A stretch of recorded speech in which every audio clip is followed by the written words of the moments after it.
Assalamu alaikum, everyone. Welcome back. I'm Jake Brancatella, aka the Muslim Metaphysician, and we have an exciting, what I think is an exciting and interesting episode for you guys. Interesting stream. So, as you can see from the title of this video, is Daniel Haqiqatjou's lies and Kufri beliefs exposed? This might be shocking to some people who haven't been following the ongoing saga for the past 6+ months or whatever it's been. But for many people, this is just more of the same thing we already know. But what might come after this is going to shock some of you people, right? Daniel's outright lies. This is something I want to focus on in the beginning. People think that, and this is something I want to talk about first, actually. A lot of people keep commenting, "Oh, brother Jake, why don't you talk privately?" Guys, shut up with this nonsense already. Like it's well beyond private, right? If you were aware of even some of the stuff that's gone on privately with Daniel, you'd be even more shocked, right? So people have tried to speak to Daniel privately. People have tried to speak to Daniel publicly. Adnan Rashid, the most recent example. And we see that all he does is lie about people, distort things, continue spewing kufr and shirk. And he has to be stomped out, unfortunately, for doing this. I unfortunately have to be the big bad guy to do some of this. But alhamdulillah, other people have been stepping up and actually speaking out. And for the people who have been dead silent, many of them maybe have excuses. I don't know. But if you are silent or you are still supporting Daniel Haqiqatjou in his efforts and him slandering and lying against people and spewing kufr and shirk, then shame on you. And me, I'll just say it for myself personally, Jake Brancatella, I'm free from anybody who's doing this. I don't want any association with people who are going to continue supporting Daniel and his lies and spewing kufr and shirk. Okay? So I hope that's clear for everybody. Now, some people are confused. They think, wow, brother Jake and brother Daniel, what's going on? This seems just like a battle of egos. You guys are just arrogant and you don't want to give up and you don't want to admit you're wrong, or, something personal must have happened between you guys. This is just some personal belief. Personal beef. Guys, at least from my side, I can't speak for Daniel. And I wouldn't even say that this is really personal for him. Maybe some of the statements he's making, but the ongoing, you can say, actual dispute between us, I don't even think is personal for Daniel, really. And it's certainly not personal for me. I said openly, if Daniel were to actually make Toba from his beliefs, from his statements, repent and apologize, not to me, even though he slandered and lied against me many times and other people, if he just repented publicly, stopped spewing his kufr and shirk, I would forgive him without even asking for him to give me an apology. Wallahi, I would, right? So this has absolutely nothing to do with a personal beef or jealousy or arrogance or anything like that, right? Has nothing to do with that from my side. And for the most part, from Daniel's side, other than certain statements he makes, I don't think that's the case either, right? Him maybe burying himself further in his kufri beliefs is due to arrogance. But the actual debate or dispute, I don't think has anything really to do with that. Okay, so people need to understand this. They need to stop actually saying that Jake and Daniel have a personal belief or this is a personal issue. No, these have to do with matters of kufr and shirk. Do you people understand this? And they say, oh, but Jake, why are you going on about this? Or we have the people who talk about, well, how can you speak about these matters when at a time like this and what's happening in Palestine and what's happening in Kashmir and what's happening and here and here and here to all the oppressed Muslims around the world. Do you think I don't care about that? I have over 100 videos on my channel since October 7th on Zionism and the oppression that the Palestinians are facing, right? So my du'as are with them. I love the Palestinian people. It has nothing to do with neglecting them. And this idea that you must either only speak about what's happening in Palestine, right, and neglect the other oppressed Muslims around the world, or neglect any other issue is just ridiculous. It's absurd. It's pure foolishness to think that I can't speak about matters of Kufr and Shirk, which relate to Muslims going to hell or not, okay, and in spending time in hell or not, right? I can't speak about those issues while at the same time speaking about other issues related to oppressed Muslims around the world and atrocities that are taking place. Well, look, I might not be the smartest guy in the world. I'm definitely not, right? But we have a saying, I can walk and chew gum at the same time, even though I don't chew gum. I can walk and chew gum at the same time, folks. I can call out the violations of somebody like Daniel Haqiqatjou and his lies and speak about the Kufr and Shirk that he's spewing, while at the same time talking about these other things. And people can look at my track record, look at my history, look at the history of me on this channel and my old channel. I don't just talk about one issue. I talk about many different issues: atheism, liberalism, secularism, Christianity, Zionism, all of these different things, right? So, we have to get this, we have to frame this conversation appropriately and stop going to Daniel's channel and my channel and saying, guys, just squash this beef. There's nothing just to squash. I wish there were. Like, honestly, if this was a personal beef between Daniel and I, man, I would have big problems, right? I would have a lot of things to answer before Allah subhanahu wa ta'ala. And I still do, but I don't think in this regard. Okay, so I hope this is clear. I don't want to be asked about this. I don't want comments in the chat to keep spamming this foolishness and nonsense. Now, people are already sending super chats, barakallahu feek, which I appreciate. I'm going to just very quickly address them. And then I'm going to jump into this because I don't want to make this, a 10-hour stream. Okay. So this is Qasim Adi. He says, let's go. Okay, let's go. Let's do this. I hope you guys are ready because this is going to be an interesting stream, inshallah. Fareed responds, says, big up, Jake. He says, big up, Jake, but for some reason, he's not sitting next to me. He's not here on the stream. So he's questionable. This guy is a little shaky, right? He's shakier than furniture from IKEA. If you know what IKEA is, you get the joke. If not, too bad. It's your problem. But anyway, okay, we got another brother here who I see comment a lot, mashallah. He says, your efforts made me stronger in my own aqidah. I thank Allah for showing me why I should remove myself from Dan. May Allah reward you for your efforts. So yeah, I mean, I really appreciate that. I get messages like that from time to time, and it keeps me going. It keeps me motivated because I'm not just doing this, although some people think it is, just, to talk to myself on a camera. Actually, I don't really like doing that. So, alhamdulillah, I'm glad that that's the case.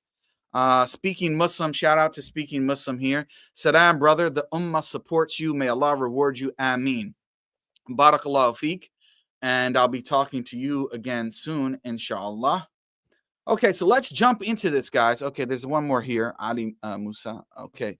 Akhi, don't listen to his bots that are trying to stop you. This is the most important work, inshallah. Okay, and it's not, to be fair, it's not only his bots. It's some Muslims that are genuinely confused, who don't know that there has to be an emphasis on our belief in the oneness of Allah subhanahu wa ta'ala, that he's the only one who is worthy of worship in truth, right?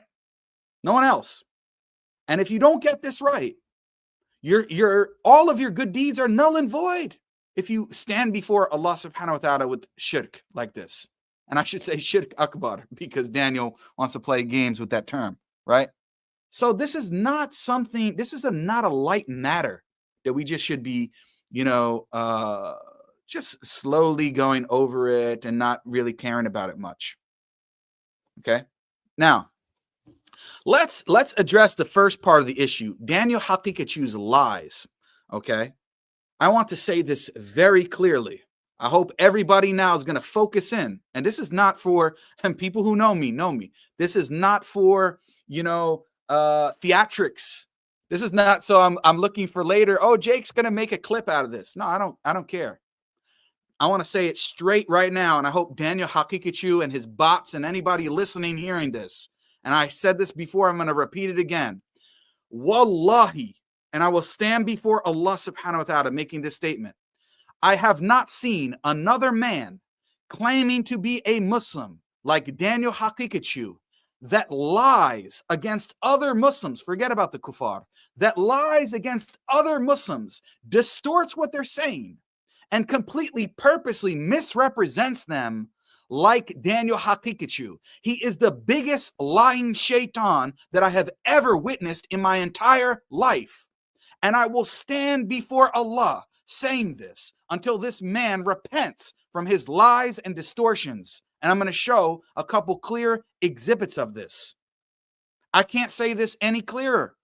And I'm not saying this because I'm angry or I'm too passionate or there's a personal issue or it's because, no. What I want people to realize is all of the people, all of them unanimously, and I've spoken to most of them who have had issues with Daniel in the past about not this, just other situations, right? Other disputes. And I'm not going to say, I agreed with the other side on all of these issues. For example, Daniel Haqiqatjou going after Yaqeen. Some of his comments were worthy of being mentioned, and his criticisms were worthy of being mentioned. Maybe not in exactly the way he did it, and in some of the ways he said it, or some of his misrepresentations or lies. But nevertheless, some of what he had to say was genuine and should be said. Okay? However, every single person that he's had issues with, Yaqeen, Brother Sajid, right? Brother Wajdi, Brother Asadullah al-Andalusi, who wrote like 100-page paper exposing Daniel's lies, right? And shame on the Muslim community for not giving it more attention. And I can say, and I will say this openly, and I've spoken to Asadullah, right? I actually should apologize for not taking it more seriously, for not actually reading the document, okay? Now, on the other hand, and this is not to excuse me, but this is the honest reality, at the time, I didn't take it seriously enough, and I didn't want to invest enough time to read a 100-page document or whatever it was, right? So now maybe Asadullah presented it in a summary fashion or made videos in a summary fashion that I didn't see, right? But I think doing a shorter video like this, or even just a one or two page summary, is needed. Otherwise, people are not going to read it, unfortunately. And then what winds up happening, he continues to lie, misrepresent, and now he's spewing Kufr and Shirky beliefs, right? So that just goes out to him. And I want to say that every single person, Brother Wajdi, Brother Sajid Lippam, the people from Yaqeen, Brother Asadullah al-Andalusi, myself, now Adnan Rashid, every single person who has had a discussion and dispute with Daniel on these type of matters has come away with one common thread. This man is a liar of the highest order. Okay? Now, I don't have to agree with every single thing that they said or all of their disputes with Daniel. That's not the point. The common thread is every single person that's dealt with him says this man is a lying shaitan. And I will stand before Allah saying that. I have no problem with it at all. Okay, so I hope that's clear for everybody. Now, let's give some of the evidence here, okay? And if you guys want to, I'm going to be locked in here, so if you guys want to send super chats, I will get to them periodically throughout the stream. If you have a specific question that you want me to address or comment that you want me to discuss, just send that as a super chat, and I will address it later on, inshallah. Okay, let's get to the first violation. Now, a lot of people know that the stream is going to be about Daniel Haqiqatjou's recent discussion and stream with Brother Adnan Rashid.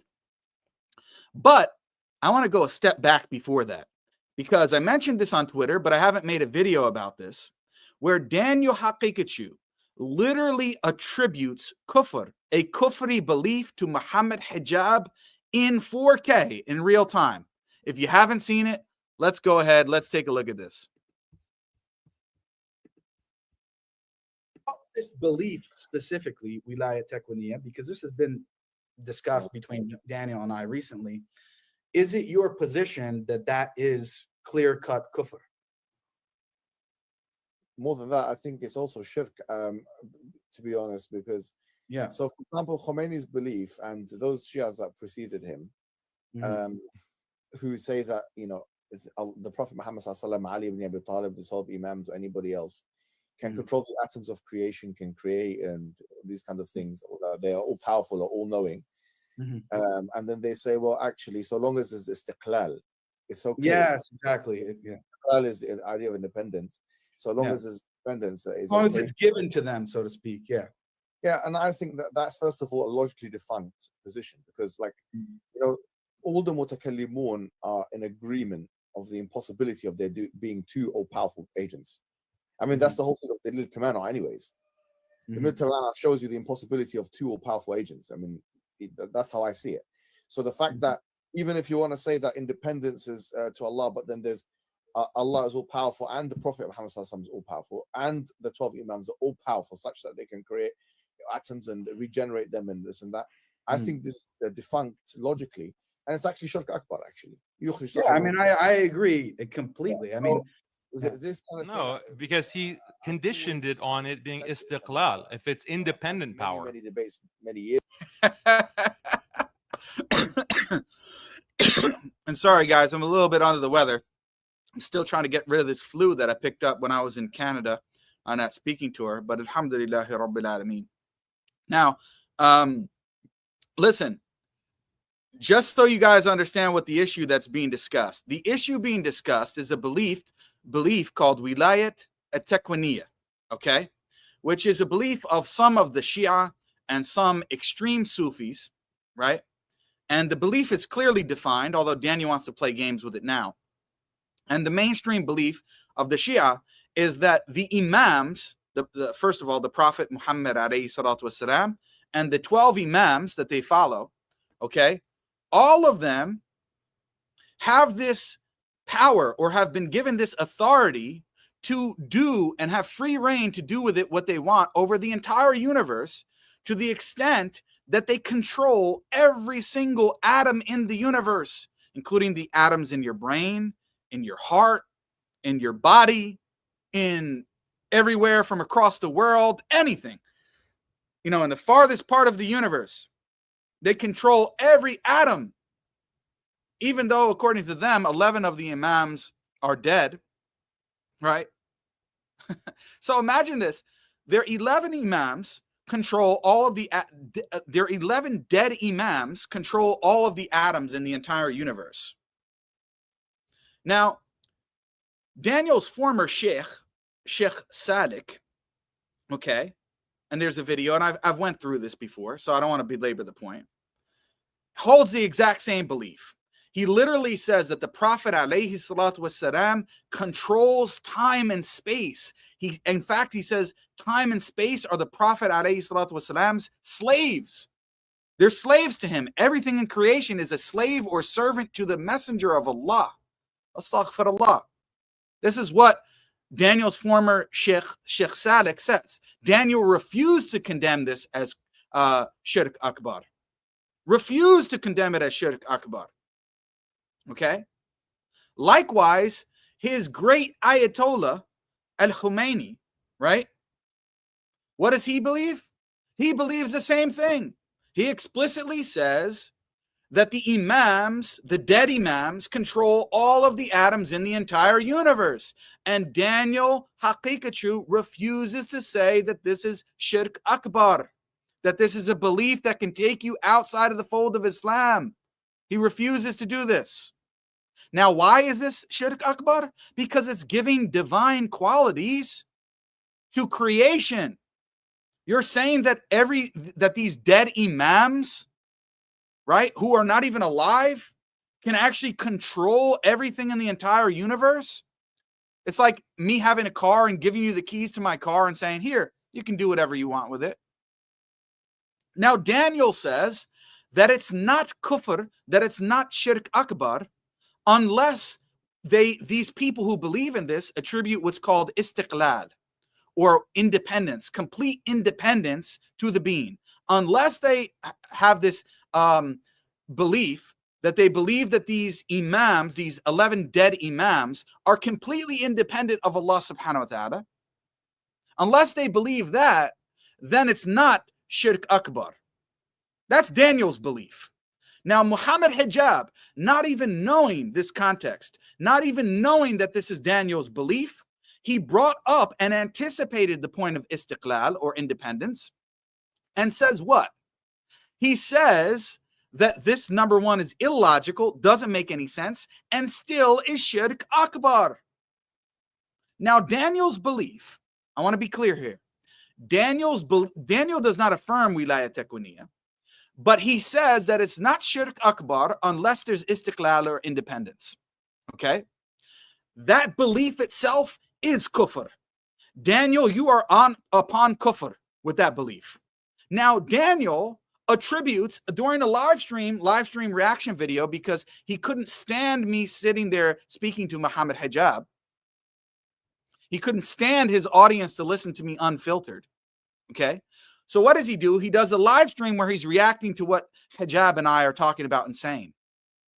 Now, Hijab anticipates the belief of Daniel Haqiqatjou without even knowing that, and says that the person who uses the excuse of istiqlal and says that it's not shirk akbar unless they attribute independence, that this is illogical, and no, it still is shirk akbar.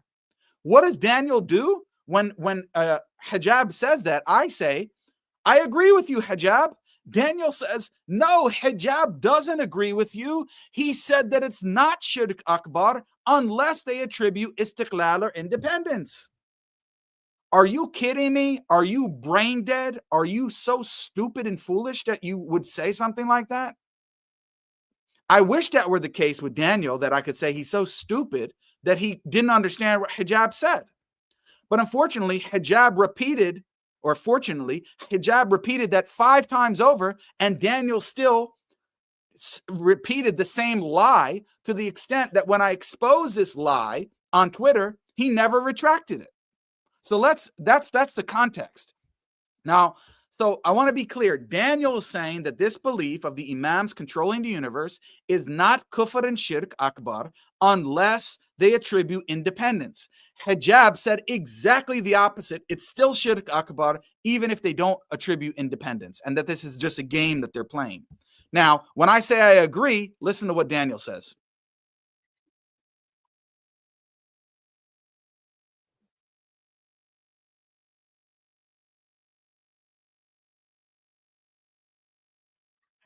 So Daniel lies and says the exact opposite. The Hijab says it's only shirk akbar if it's istiqlal, or independent power. No, Hijab said exactly the opposite. But hold on a second. You say, Jake, you're too angry. You're too passionate. We still think this is a personal issue. Okay, meshi mushkil, no problem. Let's continue and listen further to where Hijab repeats it 5 more times, and Daniel continues to misrepresent him, and he's never retracted this. And I've spoken to Hijab about this privately, and he agreed that Daniel is misrepresenting him. So let's continue.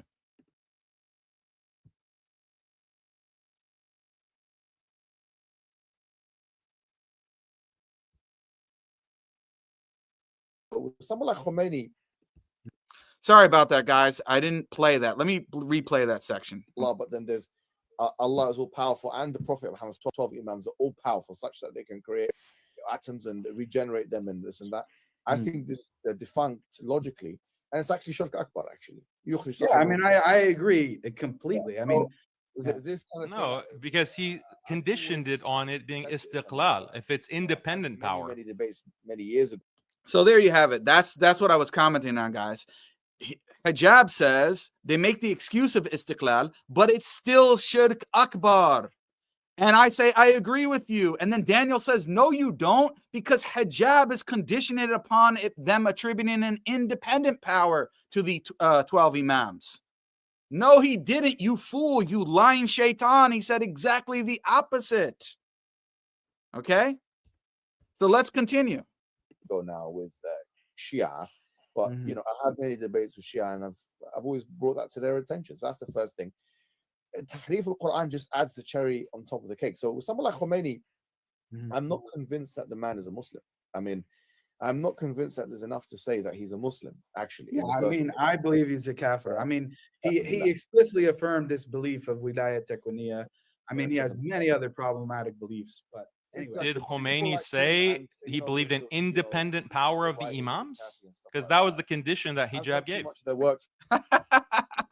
So both Hijab and I comment on Khomeini having this belief. And what has Daniel said? Did Khomeini actually attribute independent power? Did he attribute istiqlal to these imams? Because that's the condition that Daniel gave. If Daniel is saying that Hijab is saying that it's not Shirk Akbar unless he attributes istiqlal. You lying shaitan. He said exactly the opposite. It is still Shirk Akbar, even if you don't attribute istiqlal. But because Daniel knows that that's his position and he sees that Hijab is agreeing with me, he has to lie and say the complete opposite of what Hijab is saying. Now, a lot of people you thinking, well, Daniel's doing it with a straight face. He's a great actor. Maybe he's just ignorant. Maybe he just didn't understand what Hijab was saying. That cannot be the case because he never retracted it after I made a public statement saying, and I'll show you that in a second, that Hijab, I spoke to him privately, and he agreed with me that Daniel is misrepresenting him, and Daniel never retracted it and said, I apologize. So he's a liar. Okay, but let's continue. Back in the day when I used to. That's literally what I've said. In fact, the belief is not even kufr, such that it's not shirk akbar. It doesn't even have the potential to take someone out of the fold of Islam. Yeah, Now, but that's a whole other story. That's what Hijab just said to you. He said that if the belief is independent power, then it's Shirk Akbar. But what if you don't believe in it being an independent power? I think. See, he repeated it again. This is the third time. He's saying Hijab said it's only Shirk Akbar if you attribute istiqlal or independent powers to the Imams. If you don't, then it's not Shirk Akbar. He said exactly the opposite. Can we get a ticker in the chat? Lying shaitan. That's the third time now. Let's continue. We don't even need to speculate because I can show you this. No, but are you talking about istighatha? Are you talking about his position? No, forget. We'll get to istighatha later, not right now. But I'm saying wilayat taqwaniyya, controlling all the atoms. That's on a whole nother level. I mean, it's connected to istighatha in the sense belief in controlling the atoms independently from Allah or not. That's the whole question. Did you hear him? He's repeating it several times, so Daniel can't accuse us of misrepresenting. Daniel believes that the Imams could control the atoms of the universe, everything, single thing in the universe, including down to the atoms in your brain, heart, and your body, and everything in the entire universe, from one corner of the universe to the other. But it's not Shirk Akbar unless they attribute istiqlal. He says that's the whole point. That's the condition that it's based upon. This belief itself is kufr, and he's attributing it to Hijab in this discussion when Hijab said exactly the opposite. So that's what I mean when I say that Daniel is attributing a kufri belief to Hijab. Person, they can give them whatever. Come on, invite me on. So it is connected in some way. But leaving istighatha aside for a second, just that belief of controlling all of the atoms, this is clear-cut Shirk Akbar. Now, Daniel, I can show you sort of the evolution of what he said. He originally said or gave the impression that he didn't believe that it was actually Kufr Akbar. So people were criticizing him. But then he came out. That's what Hijab just said himself. Very clear public statement of saying, yes, it is Kufr Akbar. However, then after that, just like a month ago, and I have the clip here, when he was speaking about Khomeini, which he was aware that Khomeini had this belief at that time, because I had made a whole video about it, and he responded to it and everything. He said, all of the beliefs of Khomeini Some of them may be haram or bid'ah, but they never reach the level of kufr or shirk akbar. Unfortunately, Jake is ignorant in the distinction that hijab made. I would say right now, very honest. Again, he's repeating, he's saying, Jake is ignorant of the distinction that hijab made. No, I'm well aware of it. And hijab refutes your distinction and says both are shirk akbar, whether you attribute independence or not. That is the biggest issue between him and I right now. There are some other issues, right? We can. This is just how Daniel is, man. And what's with this feminine sort of, Jake is like this. And the way you talk, man, somebody who's supposed to be so strong on, refuting feminism and liberalism and this kind of stuff, man, you come across like, and, I'm not saying that there's anything going on. I don't know. But, bro, you come across very feminine in your qualities, right? The way you talk. And people have put clips together of this. I don't focus on that because that's not really the main point. But since you all the time want to keep getting personal, right? Since you all the time want to keep getting personal, we can just note that in passing, right? Discuss about uniting with the Shia and other, but those are much, in my opinion, lesser than what we're talking about here. Yeah, it depends on istighlal. It depends on independence. Exactly what Hijab said. Did you hear him? He said it's shirk akbar. What? It depends on istighlal. It depends on independence. If you don't attribute independence, it's not shirk akbar. This is what Daniel's saying. Now he's going to come out and say Jake's misrepresenting him, even though we heard him say it 5 times, guys. Said so many times. It's shirk and kufr, depending on if it's an independent power or not. Did you hear that? It's shirk akbar and kufr, depending on if there's istiqlal, depending upon if there's independence or not. That's the defining factor. Exactly. That's why in his discussion with Adnan Rashid, he tried to argue that no, they're not attributing independence and istiqlal. Therefore, it's not shirk akbar. In this case, how many times have I said against that? Allah subhanahu wa ta'ala. How many times have you said it, Dan? I don't know. You tell us, because you're going to come out and say that I'm lying about this afterwards. You lying devil. What he said about tasarruf al-kawn and lahul alam and asking for guidance and all this kind of thing. He literally said the Prophet, peace be upon him, controls time and space. Yeah, I know. Why don't you ask about istighlal? Is that it? And did you hear Dan again? Why don't you ask about istiqlal? So Dan believes that the Prophet alayhi salatu wasalam, or the Imams, the 11 dead Imams of the Shia, can control time and space, and yet and everything in it, but yet it's not shirk akbar unless you say he's an independent power. It's unbelievable, man. Hijab mentioned this in his own response. Hijab said when it comes to wilayat takwiniya, the idea that an imam controls the universe, well, there is this question of istiqlal, independence. Does a person believe that the saint or the imam is an independent power, independent from Allah, controlling the universe independently from the power of Allah? Yes or no? That is something that will factor in, because no, it's not going to factor in, Dan. This whole bi'idhnillah card, get out of jail free card, get out of shirk free card, it doesn't work, man. It's still shirk akbar, which even Muhammad Hijab had to explain to you. And then you're attributing the opposite to him and saying that he holds your kufri belief.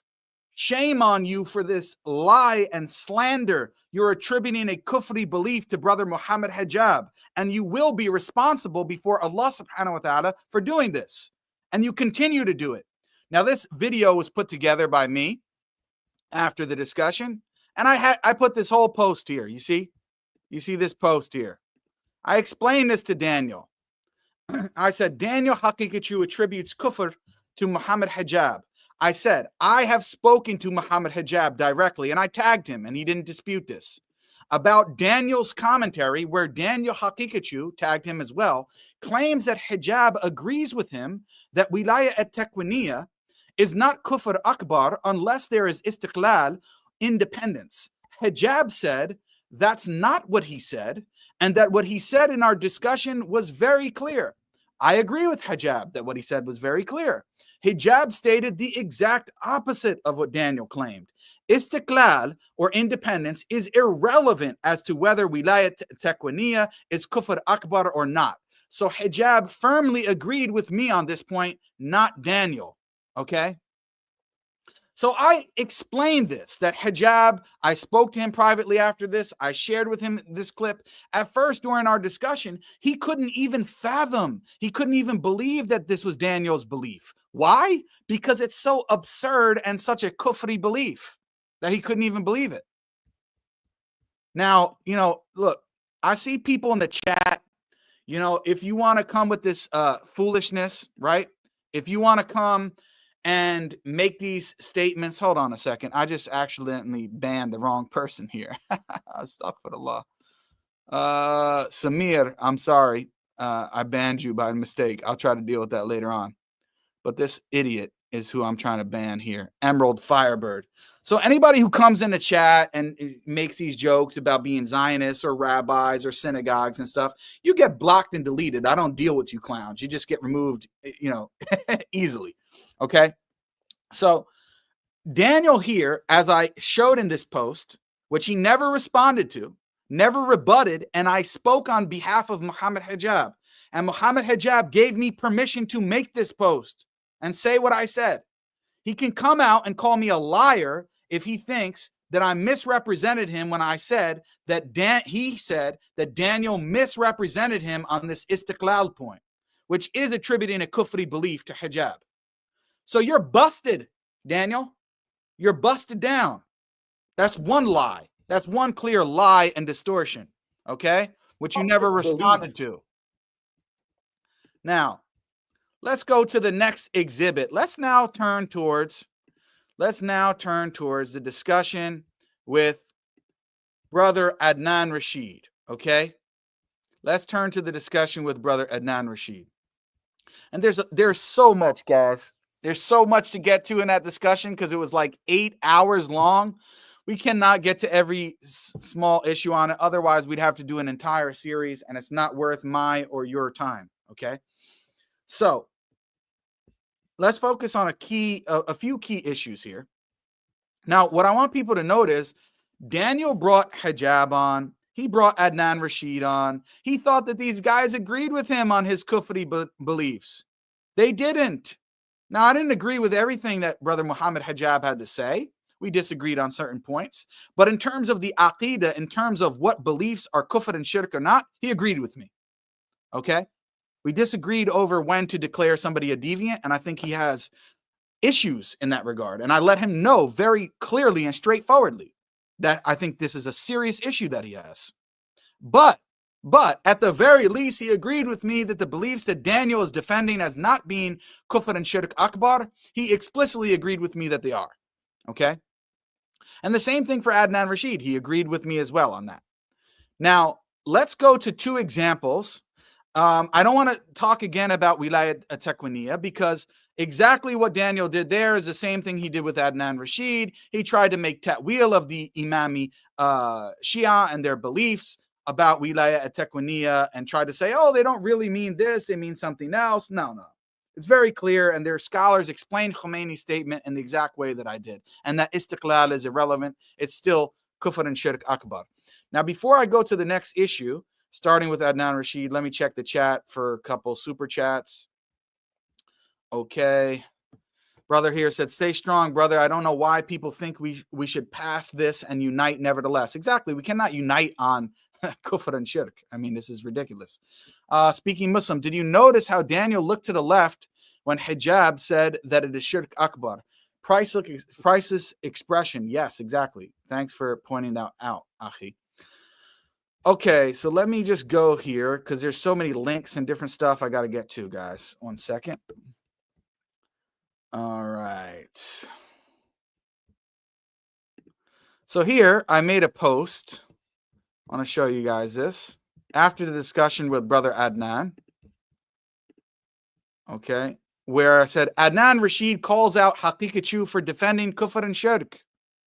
You, Daniel, are representing, these are Adnan Rashid's words, you, Daniel, are representing Kufr and Shirk, trying to show us, the Sunnis, why it's not Kufr and Shirk. We, the Sunnis, know it's Kufr and Shirk. You're not listening to yourself. It, meaning the belief of the Shia, that the Imams, the 12 Imams can be greater than the prophets like Musa alayhi salam and Isa alayhi salam and Ibrahim alayhi salam, right? That their Imams are greater than prophets, okay? This is clear-cut kufr. This is clear-cut kufr. And Adnan Rashid is explaining that as well. He says this belief of the Shia is a bigger kufr than the kufr of the Qadianis, and you'll see why. Anyone who believes this, what the Shia believe, is a kafir. Daniel's response, if you, Adnan, say that I'm defending kufr of the Shia, this is a slander against me. No, it's not a slander. It's a truth. It's the haqq, right? So anyway, let's take a listen. We know it's kufr and shirk. To you, Daniel Haqiqatjou, believing that Imams, the Shia Imams, okay, are better than Anbiya, other than the Prophet ﷺ, is this kufr to you as a person? No, it's deviant. It's deviant. Okay, thank you. That's very clear. So all of the evidence you presented, trying to muddy the water on the part of the Shia, because you were representing the Shia position, although it's very convenient for you to say that, oh, this is all deviant, this is all bakwas, this is all BS, but that they believe this. They believe this. Let me present their case to you. It's like, So wait, let me finish. Again, be patient. Okay, it's me going to the International Court of Justice, and I say, Israel is a tyrannical, oppressive, genocidal power. But this is the argument. This is how they justify the killing of the Palestinians. The people would think, what the hell is wrong with this guy? Why is he standing there representing the Israelis? It's just like you are representing Kufr and Shirk, trying to show us why it may not be Kufr and Shirk. We know it's Kufr and Shirk. We have produced evidence from the Quran. I gave my evidence from the Quran that the Quran says, An-Nabiyyu awla bil mu'mineen. Okay, now you said, oh, they don't say Imams are prophets. They don't say Imams are prophets. They say Imams are better than prophets, which is worse. For them to claim that Imams are prophets, and to you, that would take them out of Islam. If they claimed Imams are prophets, to you, that would constitute kufr. But they are saying Imams are better than prophets. Allahu Akbar. You're not thinking. You're not listening to yourself, Brother Daniel. You're saying they are Muslims because they don't claim Imams are prophets. That's what you're saying, right? But they are claiming something worse than that. They are saying Imams are better than prophets. Better means better. Better means if they claim that all of them are prophets or any one of them is a prophet, you and I would collectively declare takfir of them. We would say they are kuffar. They are kuffar like the Qadianis, like the Ahmadis, because they claimed another prophet after Muhammad Rasulullah. It doesn't matter how they try to justify it, what games they play. It doesn't matter what games they try to play. They are kuffar by simply claiming another prophet after Muhammad Rasulullah, in spite of all those statements. La nabiyya ba'di. La nabiyya ba'di. Okay, there's no prophet after me. So they are claiming something worse. They are saying Imams are better than prophets. This is worse than claiming that they are prophets. Why? This strikes the concept of Khatmun Nubuwwah directly. The Shia, okay, the mainstream Shia who believe this, 12ers who believe this, that Imams are better than Anbiya, they are deniers of Khatmun Nubuwwah. They deny Khatmun Nubuwwah. They deny the finality of prophethood because they claim, they are believing there are people coming after Muhammad Rasulullah who are better than Anbiya. There you have it. So all the lame arguments you put to me, because they knew, they're not claiming that the Imams are they are prophets. They are claiming something worse. They are saying they are better than prophets. This is why it's more of a kufr. It's a bigger kufr than the kufr of the Qadianis, because the Qadianis are not claiming that. The Ahmadi Jamaat, they do not claim that Mirza Ghulam Ahmad Qadiani was better than Muhammad Rasulullah or better than other Anbiya. They are saying he's inferior to Anbiya and the Prophet Muhammad Sallallahu Alaihi Wasallam, and he is, according to Mirza Qadiani's own words, he said that he's a servant of Abu Bakr and Umar. There is ijma narrated by Imam al-Nawawi. There are ulama like Qadi Iyad. They said anyone who believes this is a kafir, and it makes perfect sense. It goes against the Quran. It goes against the Sunnah. It goes against established principles that are known by necessity. Ma'loom min ad-din bid-darura. They are known by necessity in the deen that no one can be better than Anbiya. It's worse than claiming that they are So Anbiya. if you say that I'm defending the kufr of the Shia, this is a slander against me. If someone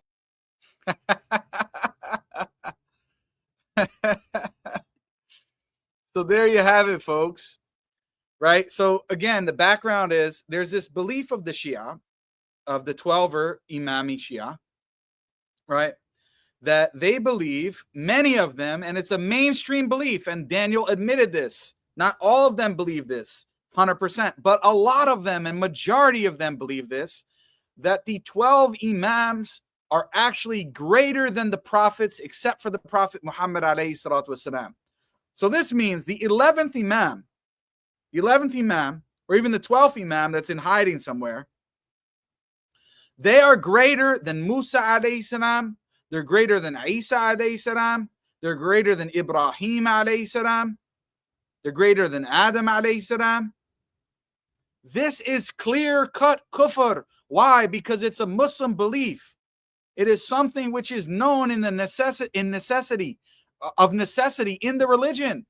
It's clear in the Quran and the Sunnah, right? And there's ijma on this, that no non-prophet can be greater in status and rank than the Anbiya, than the prophets of Allah subhanahu wa ta'ala. Any child even knows this. This is so basic.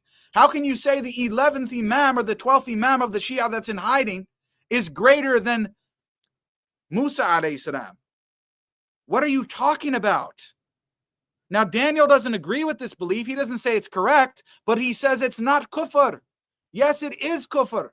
And people say, oh, Jake, you're a big, bad, crazy Wahhabi. Okay, give me that title. Say whatever you want. Adnan Rashid, he's a crazy Wahhabi. Fareed responds, he's a crazy Wahhabi. Even Muhammad Hijab, he's a crazy Wahhabi. Even though he's not. None of us are crazy Wahhabis. Astaghfirullah. But give us that title. Is this just a Wahhabi belief? Is this just the belief of the big, bad, crazy Wahhabis that are being funded by, these Gulf states, as Daniel claims? Or he claims I'm being funded, I don't know, maybe by Morocco now, since I live in Morocco? This is nonsense and foolishness, right? This is not a Wahhabi belief, and Daniel knows this. This is not unique to the crazy Wahhabis. This is a Sunni belief. This is the belief of Ahl Sunnah. This is even the belief of the Ash'aris and the Maturidis. And how do you know this, Dan? Because your former employee, I know you like to talk about my former employment. Your former employee who used to write articles for your website, Mufti Zameel, who is a Deobandi scholar, okay? He wrote articles refuting you on your kufr, of you denying ijma, of you denying something that is known in the religion by necessity, that this is kufr. He wrote articles refuting you. You think I'm lying? You think this is just a Wahhabi belief, as you want to say? Let's look at this.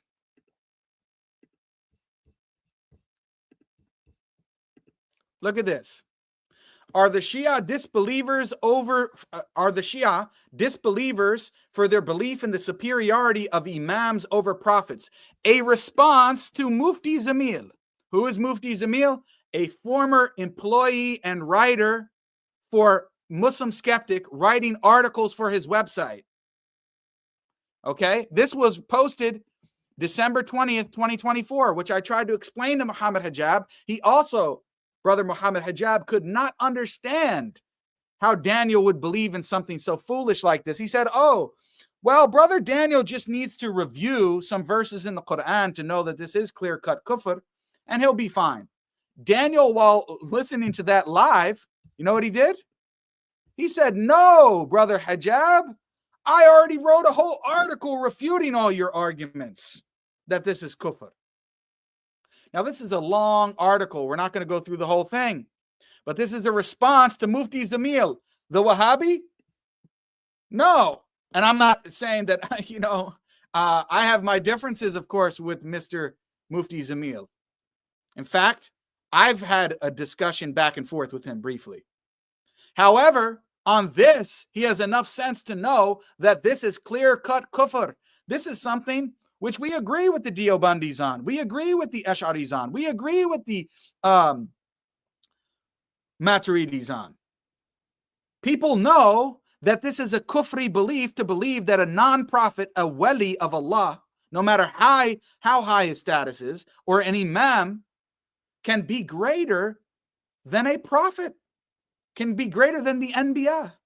This is clear-cut kufr. So Daniel, Mufti Zameel saw Daniel actually trying to defend this position in a debate with two Sunnis, okay? And he wrote a whole article refuting that, what Daniel had to say, and Daniel writes this long article responding or trying to respond to all of Mufti Zameel's points, or most of them, right? Then it doesn't stop there. Mufti Zameel cracked back. He said, "Oh, Daniel, you thought you got me?"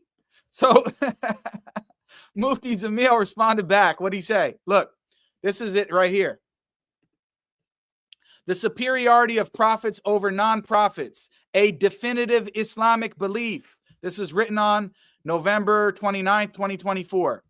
Zameel Mufti, okay, Mufti Zameel. He writes this whole article. Since Daniel responded, then what happens here further? Okay, he writes another article responding to Daniel again. Does ignorance or misunderstanding within the necessities of religion avert takfir? Mufti Zameel is going hardcore. He's saying, look, we need to takfir these boys, right? And he's saying that Jake is a crazy Wahhabi takfiri. Why doesn't he say that about Mufti Zameel? Mufti Zameel, you know what? According to Daniel's standards, you are a crazy, wild, Khariji, Wahhabi takfiri. That's what you are. Okay, I don't agree with that, but that's what he's saying. So Mufti Zameel writes another response to Daniel. What does Daniel say? Does Daniel say, okay, Mufti, you got me. I used to employ you for writing articles for my stuff, right? But so I have to actually listen to what you're saying here. Now, what does he do? Daniel writes another article, Are 12er Shia Disbelievers? A second response to Mufti Zameel was just published on what? February 8th, 2025. So does this seem like this is just something that Daniel said off the cuff? We can excuse him for his ignorance. We can say he just said this off the cuff. He didn't know any better. No, he defended it in an opening statement in his PowerPoint in a debate against two Sunnis. Then a Deobandi Mufti Zameel, writes two articles explaining to Daniel that this is known in the religion by necessity, that what you are saying, right, and this 12er Shi'i belief is kufr, and to deny it is actually kufr. Daniel doesn't say, oh, hold on a second, now it's not just the Wahhabis telling me this. The Deobandis are even saying this. Does he take heed? No, he comes back and writes two articles attempting to refute Mufti Zameel. So I hope people understand the seriousness of this, right? Look,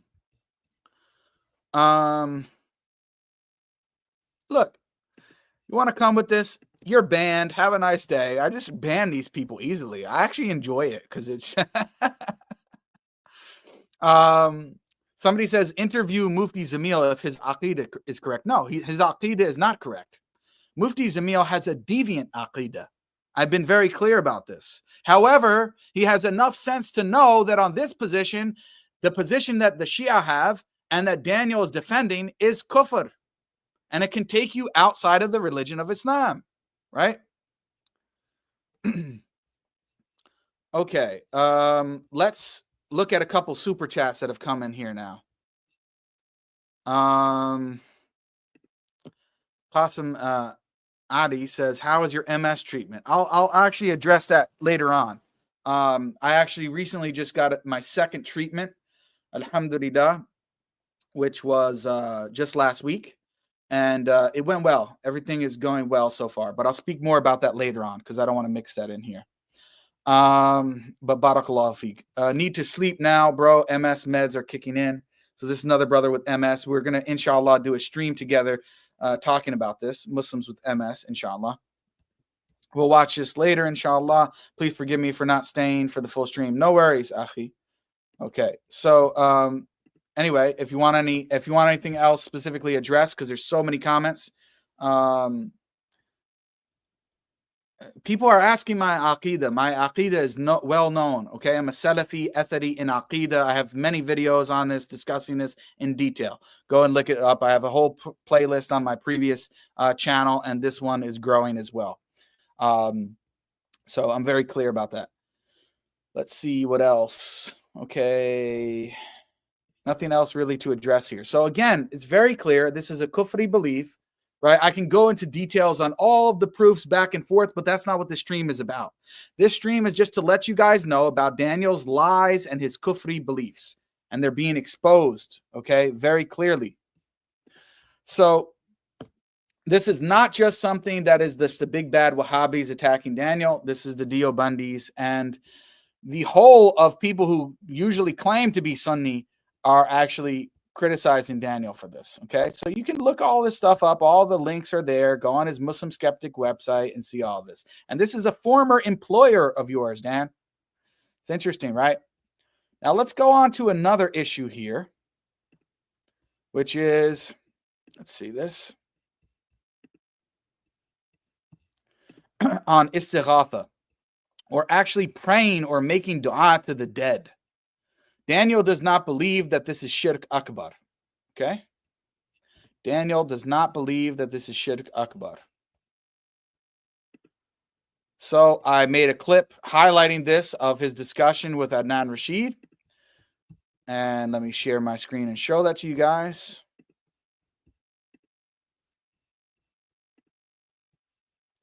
I said, Adnan Rashid rightly declares Haqiqatjou to be upon Kufr, meaning to have these Kufri beliefs. Adnan says, you, Daniel, said you are not 100% sure if it, meaning dua to the dead, is Shirk, Shirk akbar.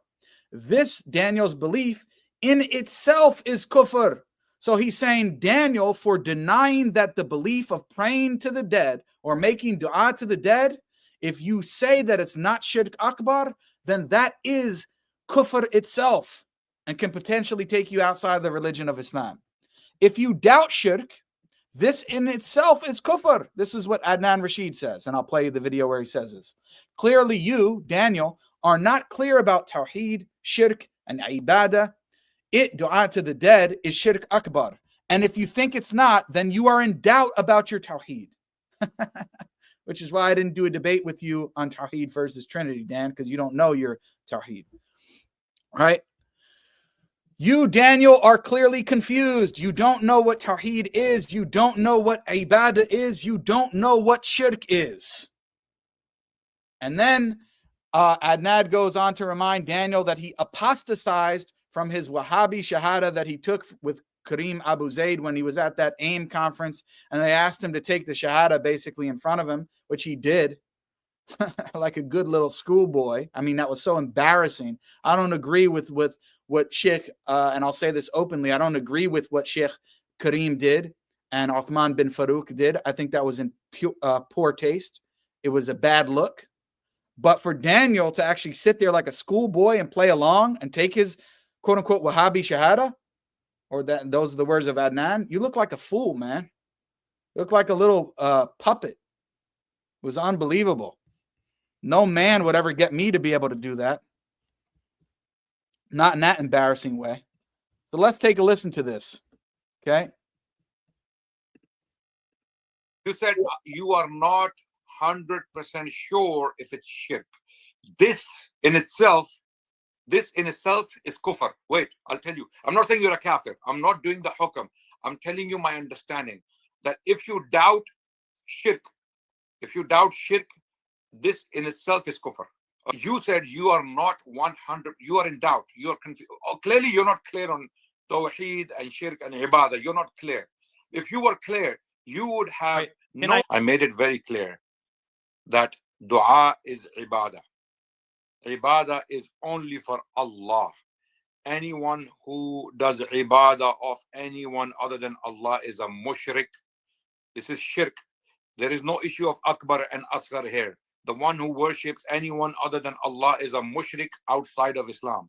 This is known by necessity. Ma'loom bid-darura fid-deen. And I know what the concept means. You don't know. I'll tell you how you don't know. Because you are confused, Brother Daniel.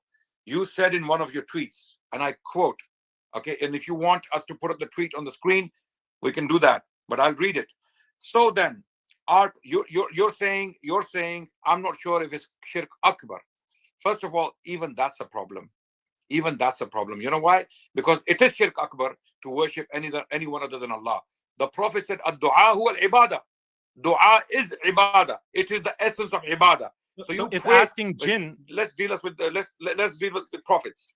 Praying, making dua to jinn, making dua to angel, making dua to prophet, making dua to stone, tree, elephant, monkey, okay, Uncle Sam, making dua to anyone. Making dua to anyone is shirk akbar, because dua is ibadah. You are simply ignoring the point, maybe deliberately, I don't know, I can't get inside you, but you need to understand my question. The Prophet ﷺ said, ad-du'a huwa al-ibadah. Dua is ibadah. Allah said, Iyyaka na'budu wa iyyaka nasta'in. We say to Allah when we pray in Al-Fatiha, we pray to you alone. You alone we pray to, oh Allah. You alone. Ibadah. Okay? So, but you said you were talking about shirk asghar and shirk akbar. You said you're now claiming that you did believe it's shirk asghar, but not shirk akbar. If you're not sure if it's shirk akbar. It is shirk akbar, and if you think it's not, then you are in doubt about your tawheed, number one. Number two, coming to your tweet, you don't even think if it's shirk. You're not even sure if it's shirk at all. That's what you said. So then our positions are completely opposed. I quote. So then our positions are completely opposed. You say, yes, it is known with certainty that going to the grave of the Prophet and asking him directly for healing is shirk akbar, like the Trinity or praying to an idol. I say no. It might not even be shirk at all. It might not even be shirk at all, and certainly not shirk like the Trinity. Let's debate it. You try to prove your position and I'll try to prove mine. Now we're doing exactly that. We are debating it right now, or discussing it, having a dialogue about it. You said in your tweet that it might not even be shirk at all. Asghar or akbar is out of the question. So first you said you accept the shirk asghar, but you're not sure if it's shirk akbar or 100% shirk. Now I've showed you your tweet where you said that it might not even be shirk at all. Brother Daniel, you're clearly confused. You don't know what tawheed is. You don't know what ibadah is. You don't know what shirk is. Clearly, otherwise you wouldn't be making these confusing statements. You just confused everyone in front of me right now here. You said you're talking about shirk asghar and you are not talking about shirk akbar. It is shirk asghar, but I'm not sure if it's shirk akbar. And here you're saying in your tweet, it might not even be shirk at all. So, Brother Daniel, please choose where you stand. You are stuck. You cannot get out of this one. You only have two choices now, Brother Daniel. You say, yes, I was wrong to say that I am not sure if making dua to other than Allah is shirk, because it is shirk, because ibadah to anyone other than Allah is shirk akbar. It takes you out. This is the most basic thing. Okay, this is the shahada. La ilaha illallah. There is no one worthy of worship except Allah. The shahada, the Wahhabi shahada you took with Sheikh Karim Abu Zaid. Okay, and this is the essence of Islam. This is the first thing a child learns about Islam. La ilaha illallah. It's so embarrassing, you know, when you bring someone on and you think that they're going to support your opinions and your positions, and then they tell you that, Dan, you are actually defending Kufr and Shirk, and you are actually upon Kufr yourself, because you are saying that a belief that's Shirk Akbar is not actually Shirk Akbar, which is Kufr. So your Iman is in danger. Your Tawheed is in danger. Your concept of Ibadah is in danger. Right? You being a Muslim is in danger. This is stuff that even the most basic people know. Even children know this. And Adnan had to talk to you like you were a child at this point and warn you to turn back from your kufr. Otherwise, we don't know what's going to happen to you. Right? So Adnan was very clear. Istighatha to the dead and praying to them and making dua to them and asking them to grant you a child and these kind of things from all corners of the world in all different languages. This is clear-cut shirk akbar. And anyone who does it is a mushrik kafir. Simple. He explained it simple as. Okay? Now, what does Daniel do? So this is now where we'll get to the lying part after that embarrassment from Daniel. Let's get to the lying part from Mr. Danny Boy here. Okay?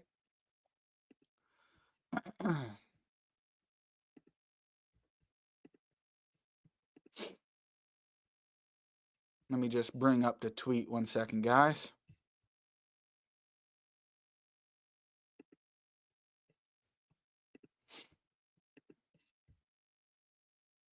So Daniel, you know, he could disagree and still be upon his kufri belief, but he does the exact opposite. Look what he does here. I mean, how can you even stand in this guy's presence and know this and not call him a lying shaitan? I don't understand. It's just unbelievable. Okay, so here.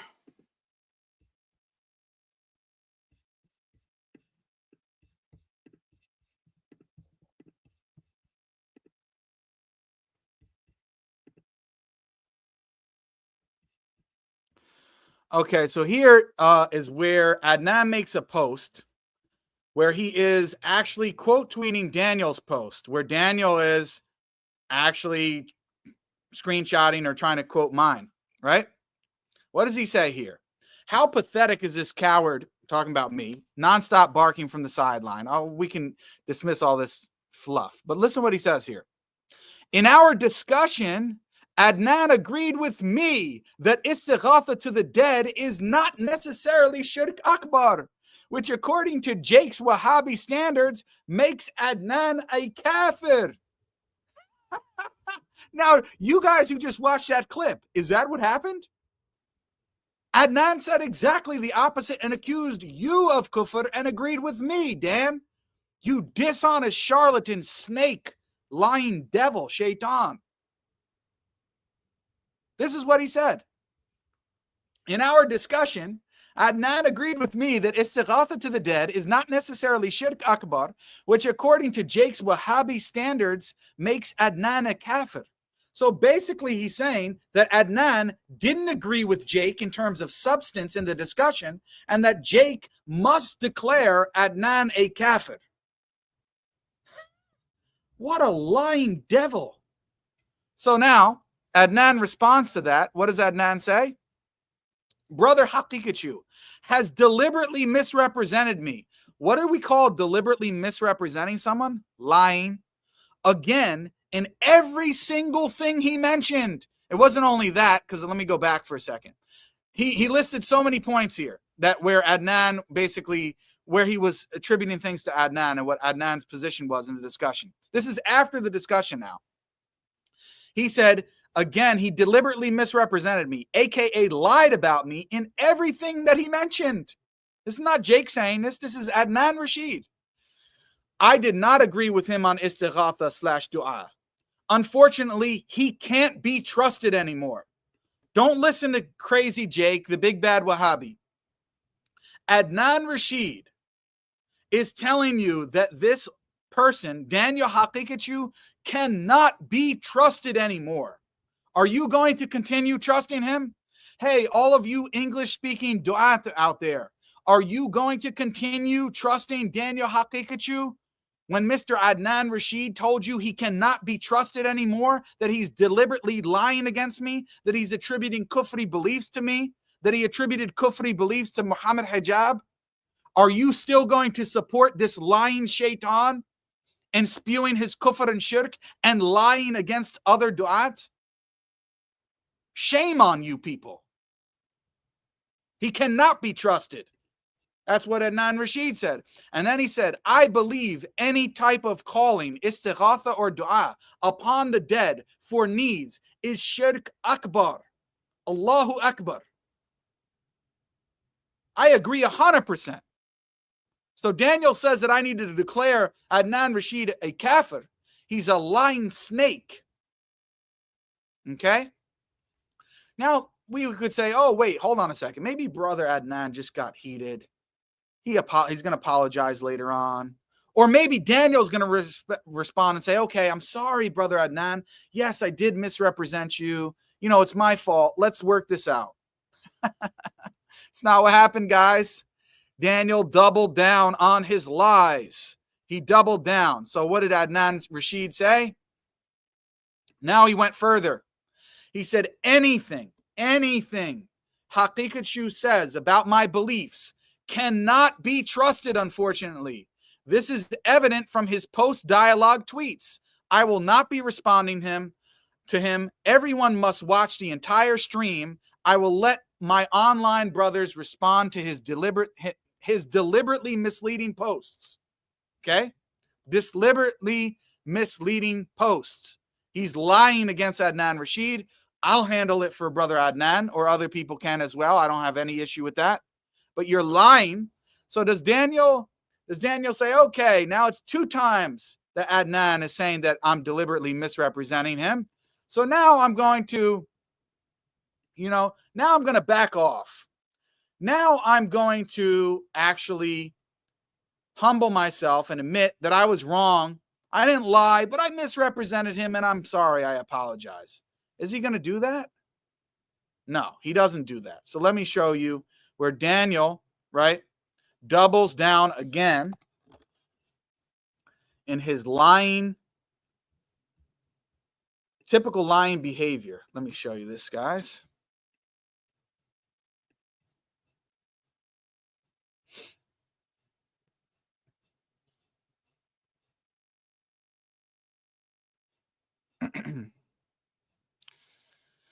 Just give me a second to pull it up, and somebody put a super chat, which I'm going to respond to as well.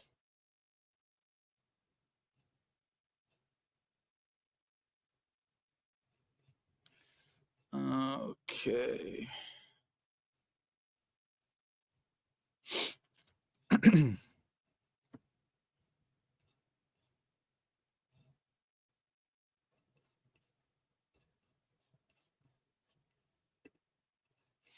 Okay, check this out. So Daniel responds. What does he say? No misrepresentation detected. This is, he posted where brother Haqiqatjou has deliberately misrepresented me again in every single thing that he said. Daniel says, no misrepresentation detected. Then he puts a short clip. Istighatha has modalities. He puts a short clip, which I'll get into how he's misrepresenting Adnan later. And it even includes this, laughing at him at the end.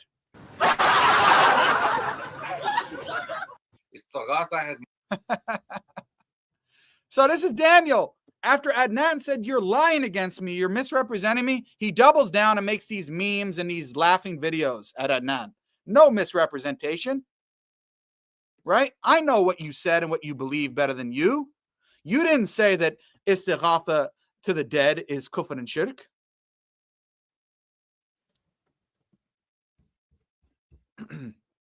Now, I need to nip this in the bud right now. Look, I'm on a vandalist. You've been in my chat for a long time, but I got to blast you, bro.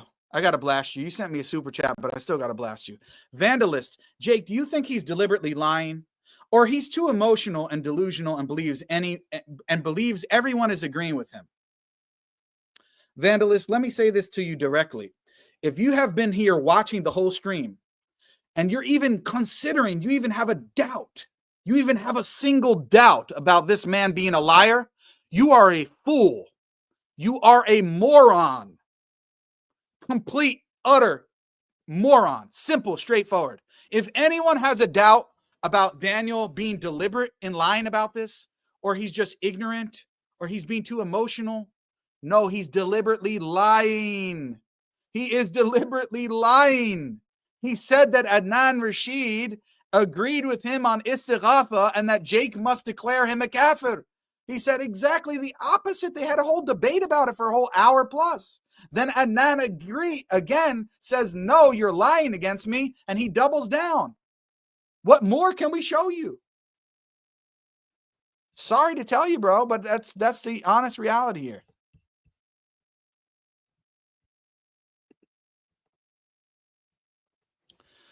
Okay. And anyone, honestly, who watches this full thing and sees the full context and sees all of Daniel's lies and think, oh, no, let's have husn adhan. He's not lying. He's just ignorant. He's just emotional. Sorry, you're just a fool. You're just a complete fool. Sorry to tell you that. Okay. Somebody said, you're on the truth. That's why. Daniel lost his mind. May Allah subhanahu wa ta'ala. Okay. Yeah, I mean, of course, I'm still making dua, you know. People think I want Daniel to be deviant and go to the hellfire, or anybody. No, of course we don't want that. So it's just crazy. But barakallahu feek, akhi. Okay, so this is clear. Adnan Rashid says, you're lying against me. Daniel doubles and triples down on it. There are other posts where he's doing the same thing. Okay, now here's something else I want to show. 1 second here.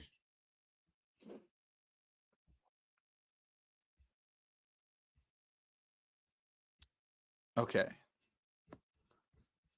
Somebody else sent a super chat earlier, but I didn't want to go back to that topic without concluding this on istighatha. So Adnan Rashid says you're upon kufr, Daniel, that you have kufri beliefs because you do not believe that wilayat tekwaniya is shirk akbar unless there's istiqlal, and that itself is kufr. Adnan Rashid says that you are upon a kufri belief because you believe that the imams being greater than prophets is not kufr when it is.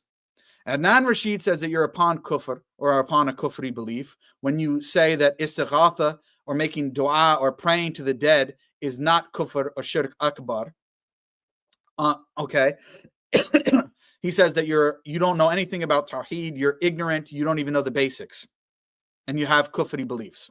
And I agree with him on all three of these points.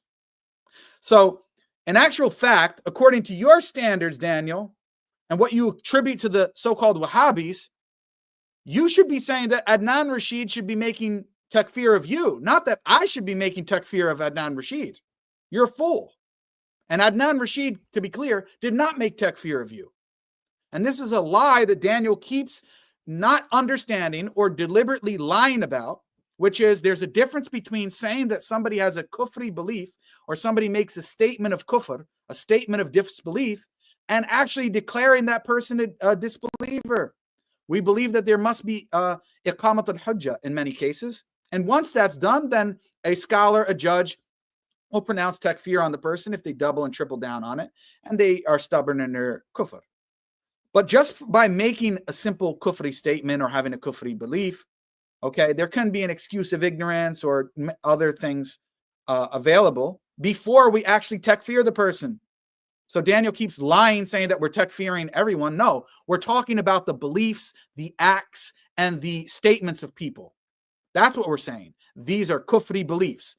They can potentially take you outside of the religion of Islam, or their kufri statements can potentially take you outside of the religion of Islam, or their kufri actions that can potentially take you outside of the religion of Islam. In terms of takfir, if I'm making takfir on an individual, you will know it, right? You will know it. I've done it before. Okay. So people need to also be clear on that distinction. Brother Wandering Mind again says, thanks for exposing such sneaky people, bro. Alhamdulillah. Allahu Akbar. Okay. This is what happens when arrogance or kibr blinds a person who speaks without knowledge, and deviance will support him, and without intervention, he will fall further. This is from Brother Adam. This is 100% correct. Exactly. So people want to say, oh, is there any emotion involved? Yes, there's emotion involved. Look, I'm emotional in the sense that I am very passionate about wanting to defend the religion of Islam against deviance and kuffar, right? There's nothing wrong with that. And Daniel is passionate about defending his Kufri beliefs. And you can say that there's emotions involved, that he's doubling and tripling down on his Kufri beliefs and in order to lie and misrepresent the situation in other people.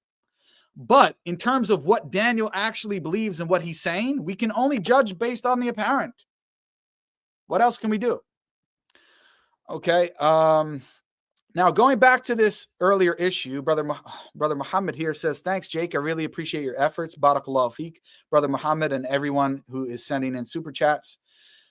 T. Rains, I think it's pronounced, I am Shia. The Imams are never over the prophets. So this is the other thing.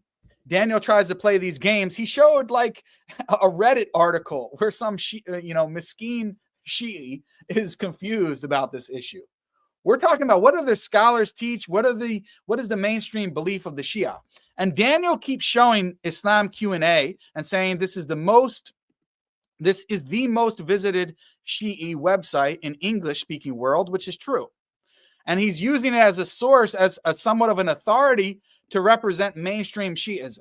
So let me tell you something, Mr. T. Rains. I'm glad that you don't have that Kufri belief, and yet you claim to be Shia. We welcome you to the true Islam, which is Sunni Islam. We can have a discussion on that, another topic. But I want to educate you about what your religion actually teaches. This is alislam.org, Imamat versus Prophethood, Part 1.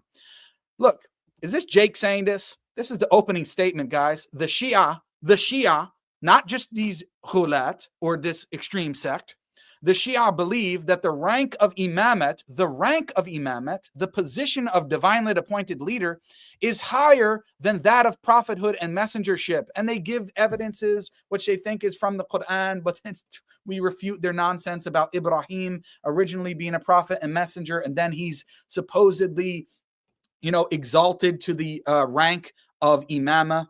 Right? This is the type of nonsense that they do. They try to give evidence from the Quran. They even try to give evidence from the Sunnah, from our books, which are just lies and distortions. But very clearly, he's saying that the Shia believe that the rank of imamat is greater than prophethood and messenger.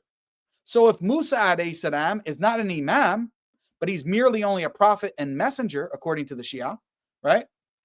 Or Isa alayhi salam, then anyone who has the status or rank of imama is automatically greater than them. Now look, just so that we clear up this ambiguity, here's where they say further down on the article, the Shia, not the Ghulat or the extremists, the Shia further believe that the 12 imams of the house of Prophet Muhammad alayhi salatu wasalam have the rank higher than all of the messengers, be imam or not, except for the Prophet Muhammad sallallahu alayhi wasallam. Meaning that all of the imams, the 12th imam who's in hiding, the 11th imam, all of the imams, according to the Shia, according to alislam.org, are greater than all of the prophets and messengers, except for the Prophet Muhammad alayhi salatu wasalam. This is kufr, clear cut. And anyone who believes this is a kafir. How can we be any clearer about this? This is the same thing Adnan Rashid said, but yet Daniel Haqiqatjou is defending this, saying this is not a kufri belief. It's merely deviant. It's merely bid'ah, but not the type of bid'ah that actually is kufr or potential to take you outside of the religion of Islam. Clear cut. So I'm sorry, T. Rains, that you don't understand this point. I welcome you to do more research. And upon learning that this is the mainstream belief of the 12 or Shia, come and embrace the Sunnah. Come and embrace the true religion of Islam, not this false, distorted religion that's been given to you, most likely by your family. Okay, let me see if there's any other super chat before I move on to the next issue. I think I've addressed everything.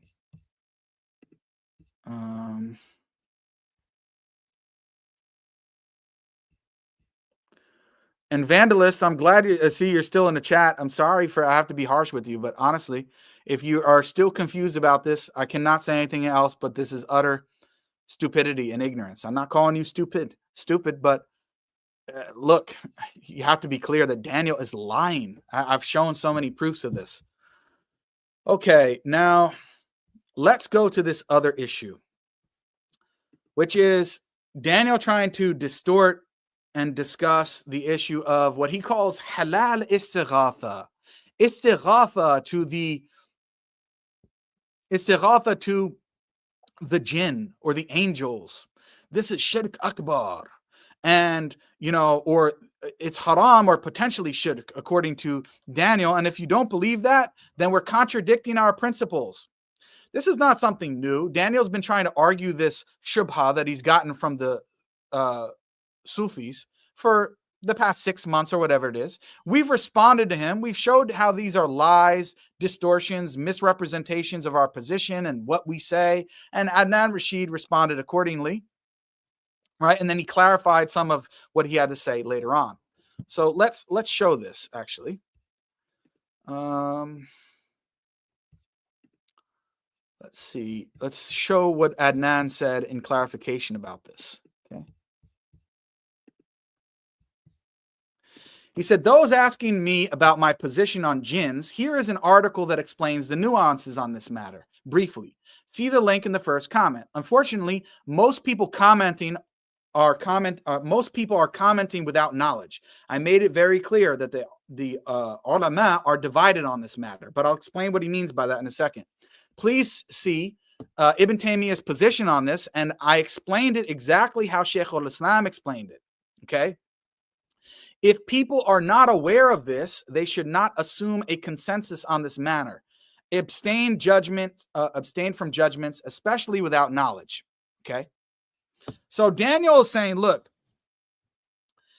these Wahhabis like Adnan Rashid or Jake or Fareed, they agree in halal istighatha, which is a loaded term, because in these discussions, typically istighatha has to do with, shirk, clear-cut shirk that we're talking about. But what Daniel means, right, is just the definition of asking someone for something. Like if I ask my wife to pour me a cup of tea, or I ask my brother to open the door for me. This is asking someone for something. Now, is this istighatha that is shirk akbar, that takes you outside of the religion of Islam, as Daniel says? Of course not. If that were the case, we'd all be mushrikeen. Astaghfirullah.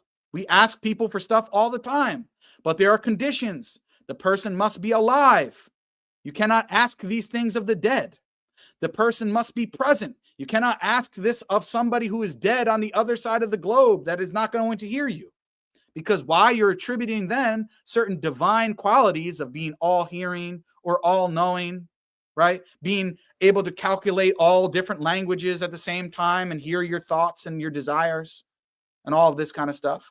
This is kufr and shirk akbar, right? And the person must have the ability to do it. Meaning that you should not be asking someone who is dead, who is a human being, to do what?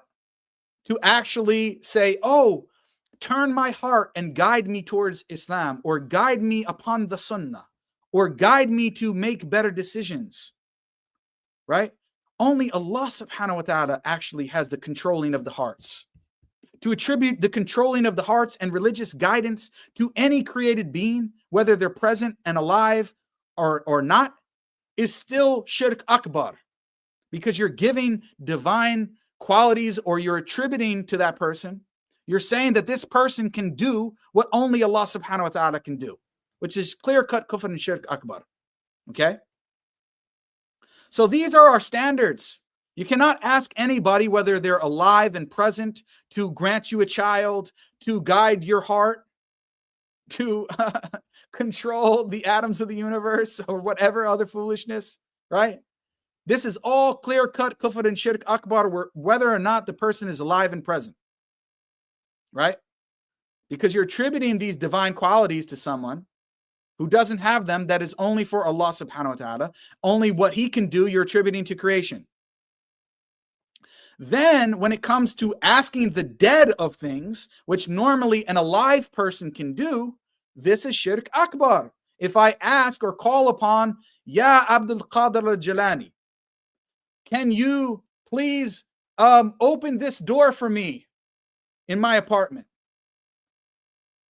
Why is this kufr and shirk? One of the reasons is because you are calling upon and you are expecting this wali of Allah to be able to hear you from across the universe, across the world, while he's dead? How is this dead wali of Allah, may Allah subhanahu wa ta'ala have mercy upon him, going to hear your request and fulfill your request and open the door for you while he's dead? So these are our standards. We're very clear about what we believe. Now, let's go into this issue of the jinn and the angels. Okay. Let me stop sharing my screen here. So I commented on Brother Adnan's tweet. I, agree with him, but I wanted to expand further. So I said, one important thing to note is that the difference of opinion, which is what Adnan Rashid was referring to, whether it is completely haram out of fear of potential consequences and ambiguities, or if it is permissible under very strict conditions in specific situations. The difference of opinion is not upon it being shirk akbar or unrestricted permissibility. These are regarding mundane requests, like asking someone to close a door. So, for example, the ulama may differ upon, if I believe or I think I have definitive proof that there is an angel present, right? Or that there is a good jinn who is present, and I ask that good jinn or that angel to close a door for me. The scholars do not say that this is shirk akbar. What they differ over is whether or not even attempting to do this is haram out of fear of potentially leading to shirk, or since these beings are jinn and angel, even though they're present, which Daniel misunderstands, they are present even if we can't see them usually with the eye. So even though we can't see that jinn or angel, they could be present, right? And they could be capable of fulfilling the request of closing a door. That's not asking something of them that only Allah subhanahu wa ta'ala can do. And they can be alive. Then since they meet those conditions, and since you're not if you're asking them something mundane like to close a door, this would not be shirk akbar. The question is whether or not this is haram out of potentially leading to something which could be shirk and developing a relationship and being confused by a jinn, right? Specifically with the jinn. Or that in the case of jinn, we know that there's some good jinn and there's some evil jinn. So since you're not a prophet, since you're not a messenger of Allah, how do you have the requisite knowledge and the foresight and the ability to know, is this a good jinn or is it not? Am I being fooled or not? So because it can potentially lead to something which is shirk, which is a principle in fiqh that many scholars use, that if it's something that can lead to something haram, you can cut it off and therefore say that it's haram. Even though in principle it's not haram, but since it can lead to something that is haram, scholars can say that this is actually haram and you should avoid it. So this is the dispute. Is it haram to ask a jinn who you believe is a good jinn or an angel who's present to do something like a mundane activity of closing it or opening a door? The dispute from Salafi shuyukh is this actually haram, or is it permissible in very specific circumstances? The debate is not over whether or not it's shirk akbar or completely unrestricted permissibility. Okay, and Daniel knows this. So this is when he lies against Adnan Rashid and says, oh, Adnan Rashid allows istighatha and doesn't think that all forms of istighatha are shirk akbar. This is what he's referring to. This is not the istighatha that was under discussion. This is similar to asking a human being to open or close a door for you. This is not shirk akbar. And if Daniel is so dense or so foolish or so dishonest, whatever one you want to choose, that he doesn't understand the difference between asking a human being or a jinn to close a door for you versus asking a human being or jinn to grant you a child, to guide your heart from a religious or spiritual point of view, to asking the dead on the other side of the world to do those same things, or to ask the dead on the other side of the world to close or open a door for you, or to grant you a child? If Daniel doesn't understand the difference between those two things genuinely, then he's a moron and nobody should listen to him about anything. Or if he does understand those things and still insists that Jake and Adnan Rashid and Farid Responds and Ibn Taymiyyah and the Wahhabiyya, that we all believe in halal istighatha, then he is a lying shaitan snake. Simple. And anyone else who is still confused is either ignorant or a lying shaitan snake as well, because I've just made it very clear. Now, I don't want to speak about this from my own perspective. What Daniel does is he tries to bring up quotes from scholars, right?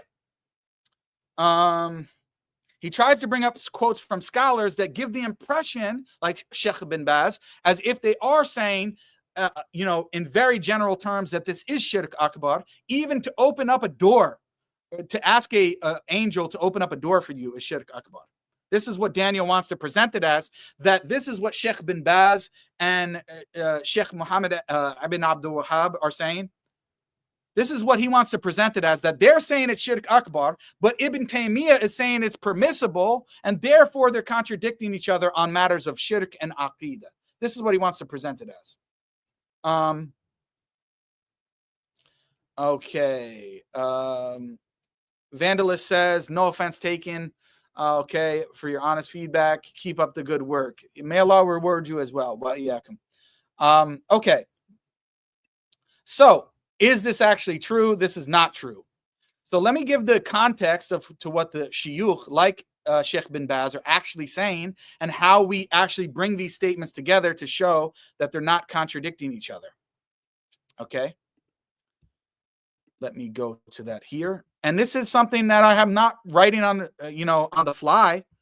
We've been responding, and not only Jake, many brothers have been responding to Daniel on this point for several months now. So I said, Daniel Haqiqatjou, and I'm responding to a similar claim he's making, living in La La Land, thinks he's caught Salafis in a contradiction. But already explaining this issue to him countless times, both privately and publicly, he remains so consumed by spite and hatred for Salafis, calling him out on his deviancy, that he needs something or anything to stick. Daniel is used to winning debates against liberals, modernists, and kuffar. His ego simply cannot accept that he's met his match in Ahl Sunnah wal Jama'ah. Alhamdulillah. And this is not, inshallah, this is not arrogance on my point. Anything, showing Daniel that we're a match is only because it's from Quran and Sunnah, not from Jake. Who consistently put him in his place. Compare the arguments from the past week, and it's easy to see. One side spoke with seriousness, quoting scholars. Okay, so this is kind of readdressing some points. Now on the issue at hand. Imam Ahmad. So I want to give the context. There's a narration, which is in Kitab as-Sunnah, right, narrated by Imam Ahmad's son, Abdullah.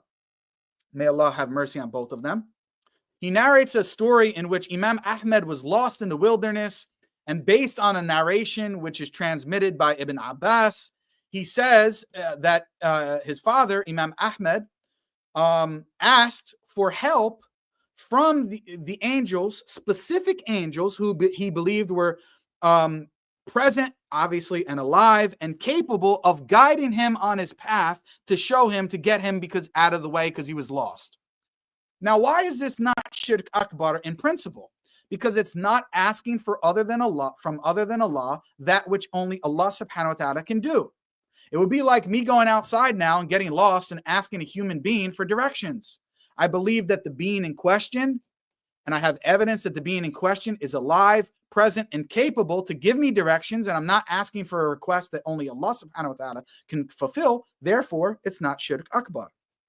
Now, does this mean that we should go around and be asking angels anytime we're lost to do this? No, not necessarily, because unless we have texts from the Quran and Sunnah that say there is going to be a specific angel in this case, we're either wasting our time or engaging in complete foolishness of doing this. I'm not saying in the case of Imam Ahmad, because he had a narration which he believed was authentic, and it goes authentically back to Ibn Abbas, right? So he's acting upon this. Now, in the case of us, And scholars debate whether or not this is authentic, but many scholars like Shaykh al-Albani said, at least going back to Ibn Abbas, that it seems to be Hasan, right? So anyway, this is another dispute and discussion about the authenticity, but it doesn't really matter. In principle, it's still not Shirk Akbar if I believe, or the person believes, like Imam Ahmad believes, that there is a specific angel in a specific location that is alive, okay, present and capable of fulfilling a mundane request, like telling me, hey, go this way instead of that way. You went the wrong way, okay? Now, Daniel is trying to say that this is the same as calling upon the dead, asking them for a child. What are you talking about? Okay, it does not violate our principles by saying what Imam Ahmad did was not Shirk Akbar. What Daniel's trying to say is, if you say that what Imam Ahmad did was not Shirk Akbar, then you must, to be consistent, also say that when someone from the United States calls upon a dead person from the other side of the globe and says, Ya Abdul Qadir al-Jilani, grant me a child, that we cannot declare this to be Shirk Akbar. Because we said what Imam Ahmad did was not Shirk Akbar. It's just completely absurd and ridiculous. It's unbelievable, right? So anyway, now let me continue here. So I continue to say, it is forbidden to make dua to the absentee, attributing divine qualities like hearing, all please, or controlling the universe. It is forbidden to ask a creature for what only Allah can grant, such as forgiveness of sins, granting a child, offering salvation, qualities that belong uniquely to Allah. Imam Ahmad relied on a weak hadith stating that Allah subhanahu wa ta'ala designated angels to help lost travelers. This does not violate principle 1, as the angels were present. Daniel, ignorance, he doesn't understand the difference between absent and invisible. The angel might be invisible, or the jinn might be invisible, but he's not absent. Being invisible to the naked eye does not mean not being present, a basic distinction Daniel fails to grasp. Principle 2 also wasn't violated because Imam Ahmad's request, helping finding the way, didn't touch on Allah subhanahu wa ta'ala's unique divine traits. Okay? The same reasoning applies to those who are allowed seeking help from jinn. The jinn are invisible, not absent, and they weren't asked for things belonging to Allah's unique divine attributes. This is entirely different from saint veneration, which the Salafis deem major shirk. Saint venerators believe the dead can hear from afar, attributing qualities like being all-hearing in a way that relevantly resembles Allah. They also ask for supernatural aid during their trials and tribulations, things that only Allah does. The distinction is clear to anyone familiar with the basics of the Salafi position. Daniel, however, now getting to the Sheikh bin Baz and these type of quotes. Daniel, however, caricatures the Salafi stance. He falsely quotes Sheikh bin Baz and Sheikh Mohammed ibn Abdul-Wahhab as condemning calling on angels and jinn as shirk unconditionally, trying to pit them against Ibn Taymiyyah and Imam Ahmad. Here's where he fails. Sheikh bin Baz, right, labeled the calling out of the jinn as shirk if it involved a case of one having, quote, fear of the jinn in their hearts, and they are afraid of their power, and because their hearts are devoid of sincere faith and trust in Allah. It's important to consider what scenarios or presumptions Sheikh bin Baz is making here. Number 2, the Lejna quote also clarifies the scenario they had in mind, whereby it is shirk to benefit from the jinn, quote, in return for which the jinn benefits by having the human's veneration. So this is the context of what they're saying is shirk, right? Shirk Akbar. 3, the statements declaring seeking help from the angels as being shirk is stated in the context of them being analogous to saint venerators, violating at least one of the principles we mentioned, right? Even Suleiman, Mohammed ibn Abdul-Wahhab's grandson, noted that the hadith of Imam Ahmad, so he's giving an explanation of the hadith about Imam Ahmad that was relied upon, wasn't an argument for saint venerators, as angels are spatially present. Okay, he wrote in this text. Now let me show you this. This is the Arabic quote and the English here. This is what he said. This, speaking about the hadith or what Imam Ahmad did, is from the category of calling upon someone who is present, capable of helping. As the hadith says, indeed, Allah has in the earth those who are present who will guide you to your path, right? So then I say, likewise, those who permit seeking help from the jinn add so many conditions and qualifications that they would agree with the Lejna and Sheikh bin Baz quotes that seeking help from the jinn in such scenarios and with such entailments would be major shirk. But once again, Daniel fails to carefully read and understand what scholars say. In short, Daniel's latest attempt is yet another flop. He needs to understand that Ahl Sunnah, right, are not the modernist or feminist he's used to debating. He's out of his depth, which you're out of your depth, Dan. But you're really not, because you know you're out of your depth and you're just lying at this point. For his own good, he should also stop embarrassing himself and learn his place. Learn your place, Dan. Learn your place. Okay. So this is very clear. Now let me show you what let me show you this here actually from brother Adnan Rashid.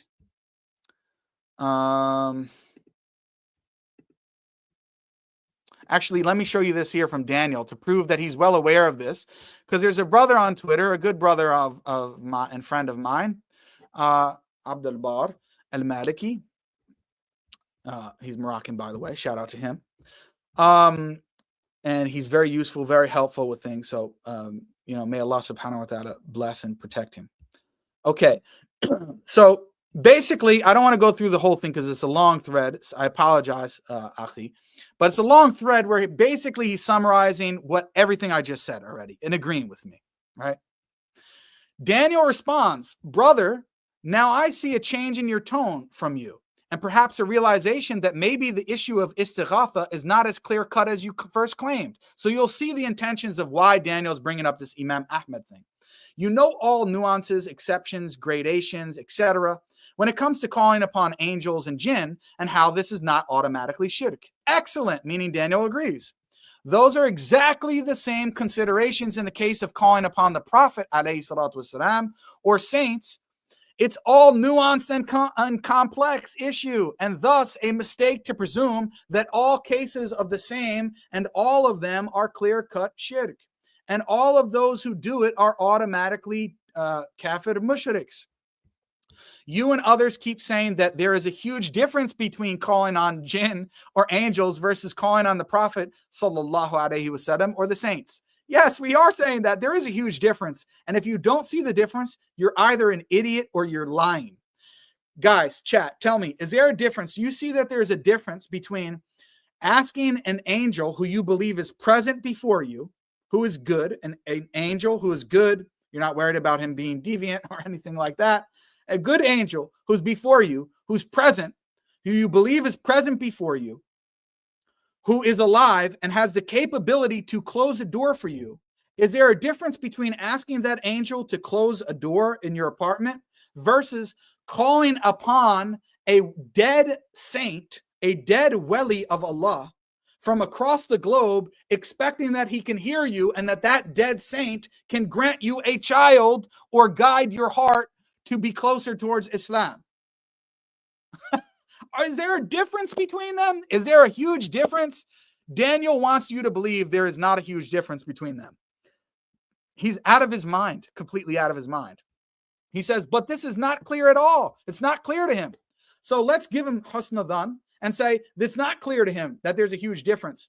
If you agree with me that it is clear there's a huge difference and that Daniel is an idiot, everybody should stop listening to him on these topics. Some ahadith indicate that the prophets are alive in the grave, the bodies of the believers are dead, but their souls are alive in the grave. We also know that prophets have miraculous capabilities granted to them by Allah, and non-prophets are also granted these, right? These sort of semi or quasi miracles. As we know about Khidr and narrations of the Sahaba, my point is not to justify istighatha. I've said from the very beginning, it is haram and potentially shirk, meaning that he doesn't know that it's actually shirk akbar, depending on the situation. My point is that the distinctions are not clear cut. There are gray areas and it's nuanced and complex. No, it's not. Alhamdulillah, you too, meaning Brother Abdul Bar, you too have recognized this is the case of jinn and angels. That was my whole strategy. He's admitting what his strategy was. Now you just have to take this much smaller step of recognizing that the nuance and complexity in that there is nuance and complexity in all these other cases. So if you recognize that it's not necessarily shirk akbar to ask an angel to close a door for you, who is alive, present, and capable of closing the door, you must also recognize that it's not necessarily shirk akbar to ask Abdul Qadir al-Jilani to grant your wife a child in the womb from the other side of the world. That's Daniel's argument. Are you buying this foolishness? It's so stupid. Unbelievable. So this has been going on for months. Daniel's been corrected by me and various other brothers. May Allah reward all of them for doing that. Okay, now I want to show you guys something else here. I want to go back now to show you it's not just Brother Jake, it's not just Adnan Rashid, right, who are saying these things. Let's go to Adnan Rashid's post himself, okay? And show you he's quoting a site that's giving fatwa, and I'll quote another one as well. And then I'm going to actually show you the quote from Ibn Taymiyyah. And then I have a message for some Salafis out there as well. And then we'll close out there, inshallah.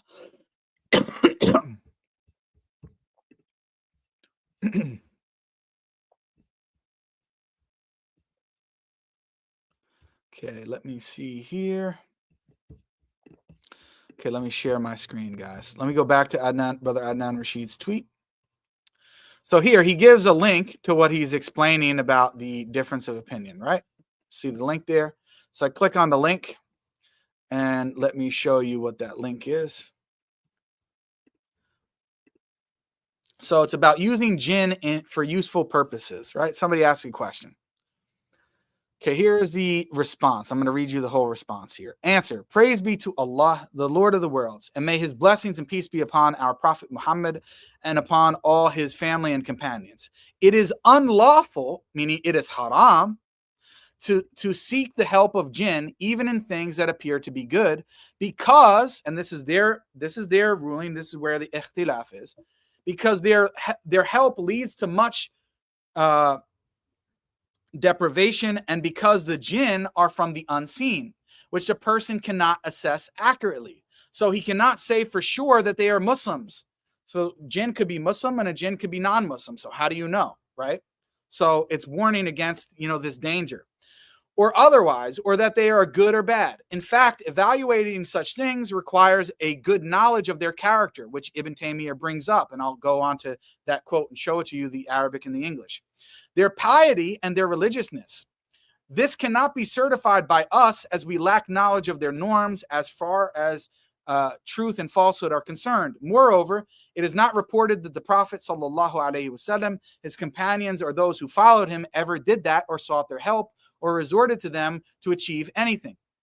Nevertheless, the spread of ignorance nowadays, as well as the lack of good knowledge, led some people to have recourse to jugglery and magic, claiming to use jinn in achieving good purposes. So the person might want to use jinn for good purposes, but is deceived by them out of his will, and this might result in such temptation for normal people who might become involved with jugglers and magicians, believing that they are using jinns in good matters. Although Ibn Taymiyyah said in his fatwa that, quote, it is lawful, it is permissible, not haram, to seek the help of jinns in lawful matters, in the same way one seeks the help of human beings. He emphasized that the person who did not have a good knowledge of the Sharia could be deceived by these jinns.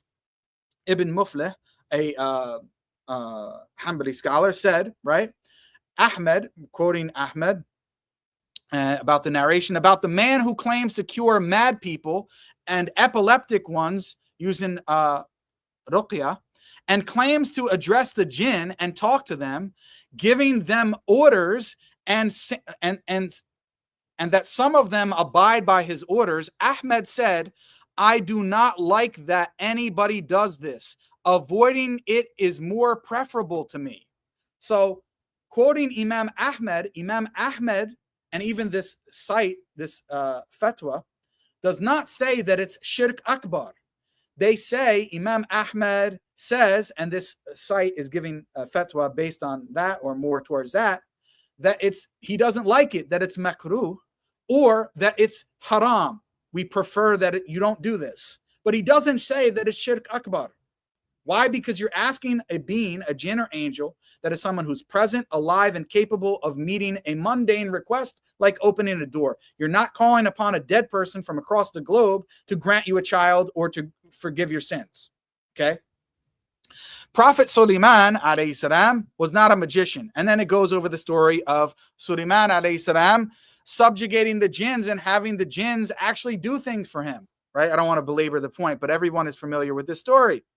Then it says further down here, from this, you know that there is a big difference between subjugation of jinns to Prophet Sulaiman alayhi salam and seeking of jinns' help that individual people do to achieve some purpose. Indeed, Sulaiman alayhi salam, the Prophet of Allah, did not use any magic, let alone magic. Okay, so that's the fatwa. The fatwa is saying that they believe it's haram, which is a respectable opinion, to ask the angel or even jinn to do certain things because we're not prophets. We don't have that knowledge of the unseen in that way to know that this is, and especially in the case of jinn, to know whether this is a good jinn or a bad jinn, to know if the bad jinn is going to trick you into, and corrupt you into doing shirk later on. So to cut off that possibility, a lot of scholars say that it's haram. But if you did that one act and ask a jinn or an angel to open or close a door for you that you believed was present, that you believed was alive, and that you believed was capable of opening or closing the door, this is not shirk akbar. This, we would say, would at most be foolish or be haram because you don't have the knowledge of it, but would not be considered shirk akbar. And there is a big difference, sorry to tell you, Dan, between that and asking Abdul Qadir al-Jalani, may Allah have mercy upon him, to grant you a child from across the world. If you don't understand that, then you're a fool, you're an idiot. Stop talking about these topics. Okay?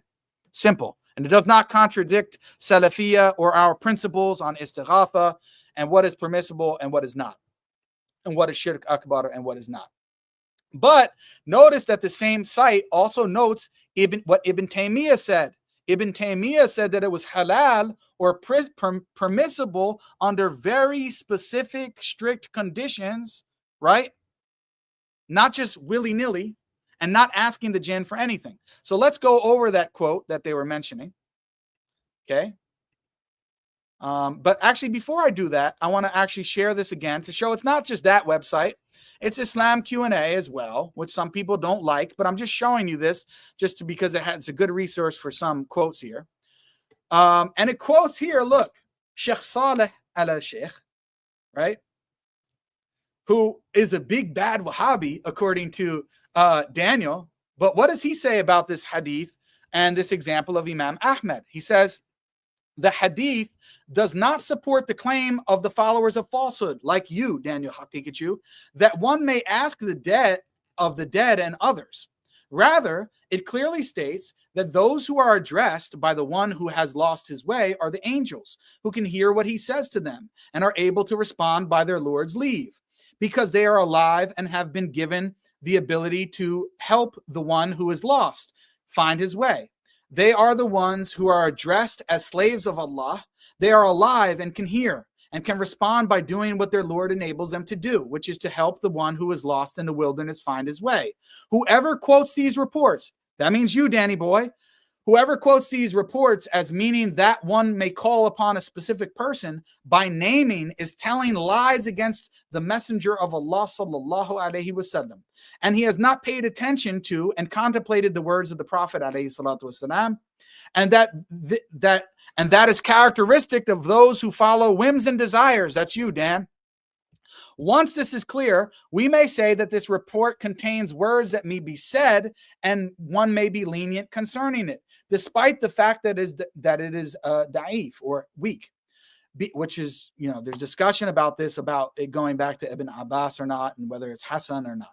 Anyway, because it is in accordance with the basic teachings of Islam, and because it is in accordance with the basic teachings of Islam, meaning asking an angel in that specific situation that you believe the angel is there to guide you on your path, on your way, is in accordance with the basic teachings of Islam and is not contradictory to the text of the Quran and prophetic hadith.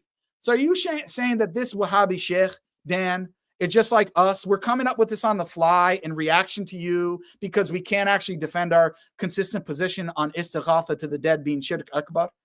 You're a fool. You're a fool. Moreover, it is specific to a situation as mentioned in the report, because this is one of the matters concerning which it is not permissible to make analogy, as beliefs are based on divine revelation. They can only be known through divine revelation and sound text of hadith with no room for ijtihad. This is what we understand, right? But in that case, it would be haram. It would not be shirk akbar, right? Okay. So very clearly, another website giving the same fatwa, another Wahhabi, according to Daniel, saying this. Now let's get back to Shaykh al-Islam ibn Taymiyyah. Let's get back to Shaykh al-Islam ibn Taymiyyah saying this. Okay. Now I want to share my screen here for you guys. Okay. And this is going to be the end here. This is going to be the backbreaker for Danny Boy.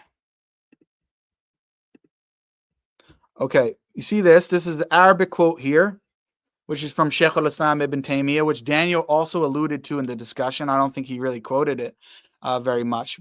And here is a rough English translation of it, okay? But you see, and it'll get the point across. Okay, the intended meaning here, this is Shaykh al-Islam. This is him. And also, before I get into this, I want to say that there are some people who are Salafis. I'm not necessarily attacking them. There are some Salafis who don't understand the nuance of this issue. They think that even asking, or they imply that even asking a jinn to close a door for you, or even asking a human, even asking an angel to close a door for you is Shirk Akbar. I'm not talking about the scholars. I'm talking about, people who speak on the internet and sometimes speak out of ignorance and say things that they don't know and they don't understand. And they say that this is Shirk Akbar. They're ignorant. They don't understand the issue. And I'm explaining this here because if they say that, whether they know it or not, they would be unintentionally, the lazim of their qawl, the entailment of their statement would be to attribute Shirk Akbar to Imam Ahmad and Ibn Taymiyyah, which is a lie, okay, which is not true. There is dispute over whether or not it is haram and in what cases it can be permissible in very strict situation, but it is not about it being Shirk Akbar or completely permissible to do whatever you want. That's not the discussion. So if you don't understand this and you're claiming Salafiyah, please stop speaking about these issues, especially when I address this quote and I read this quote. Otherwise, what you need to do if you want to keep speaking about these issues is to come out and say that Imam Ahmad is guilty of Shirk Akbar and Imam Shaykh al-Islam ibn Taymiyyah is guilty of Shirk Akbar for giving this fatwa. Astaghfirullah, which is not true. May Allah subhanahu wa ta'ala have mercy upon both of them. So stop speaking about these issues if you're ignorant, whether you're Salafi or you're Daniel or you're not. Okay? So Shaykh al-Islam says, the intended meaning here is that the relationship between humans and jinn varies. So he's telling you there's tafsil, there's details to this, okay? 1, if a human commands the jinn with what Allah and his messenger have commanded, worshiping Allah alone and obeying his prophet, and also commands humans to do the same, then such a person is among the most virtuous of the awliya of Allah. And in this regard, he is among the successors, khulafa, and deputies of the Messenger of Allah sallallahu alaihi wasallam. Secondly, if a person employs, and this is the key part here, guys, I want you to listen to this. So if you don't know this, hopefully some of you lay people out there that are Salafis or interested in Salafiyya will understand this and understand the distinction that I made, which should be clear to anyone. Ibn Taymiyyah here says, if a person employs the jinn for permissible matters, so he's not only saying that it's not shirk akbar, that it's haram, he's saying there could be permissible matters where you do this. Then what? He gives the analogy. He is like the one who employs humans for permissible matters. So just like me asking a human being to open or close the door for me is similar to asking a jinn who you believe is a good jinn, who's alive, present, and capable, to ask him to open or close a door for you. This includes commanding them to fulfill their obligations, prohibiting them from what is forbidden, and using them for lawful purposes, meaning you can use the jinn. This is what Ibn Taymiyyah says. In certain very strict, specific circumstances, you can use a jinn for a lawful purpose. It wouldn't be shirk akbar to ask a jinn to open the door for you. Such a person would be akin to kings who engage in similar actions. And he's referring to Sulaiman alayhi salam, or at least partially. If it is assumed that such a person is one of Allah's allies or friends, awliya, then at most he would belong to the general category of Allah subhanahu wa ta'ala's allies, much like a prophet king compared to a servant messenger, as in the case of Solomon or Sulaiman alayhi salam, Joseph, Yusuf, compared to Abraham, Moses, Jesus, Muhammad. May Allah's peace and blessings be upon all of them. 3. Now here, so he's saying, look, it is permissible under certain very strict circumstances, and we'll see why and what that is in a second, to ask a jinn for mundane matters, right, that don't contradict anything, that would be the same as asking a person. And it's the same fatwa, right, would be the same fatwa for angels. Actually, it's even easier or less concerning because angels aren't like jinn. There's not a good angel and a bad angel, although, you know, to be fair, there's a discussion about that, but ikhtilaf about whether or not angels are a tribe of the jinn and all this kind of, jinn are a tribal of the angels and stuff like that. But without getting into that dispute, because it doesn't really matter, the point is, if it's the case with the jinn, it would be the same with the angels. It would be the same fatwa. Okay, now, Ibn Taymiyyah says here, if a person employs the jinn in ways that Allah and his messenger have prohibited, whether in shirk, murder of someone whose blood is sacred, other forms of aggression, such as causing illness, making someone forget knowledge, or other injustices, immorality, such as bringing someone to commit an illicit act, then he has sought their aid in sin and transgression. So, of course, this is completely clear-cut haram, and in many cases is clear-cut shirk akbar, right? Why? If he seeks their help in disbelief, kufr, he himself becomes a disbeliever. So, of course, doing this type of thing would make you a kafir. If he seeks their help in sin, he is a sinner, either a fasiq or merely a sinner who is not openly corrupt. So he's given you different categories. If you seek their help in sin, you become a fasiq. If you're seeking their help in disbelief, you become a kafir. If he lacks complete knowledge of Islamic law, so this is the important part.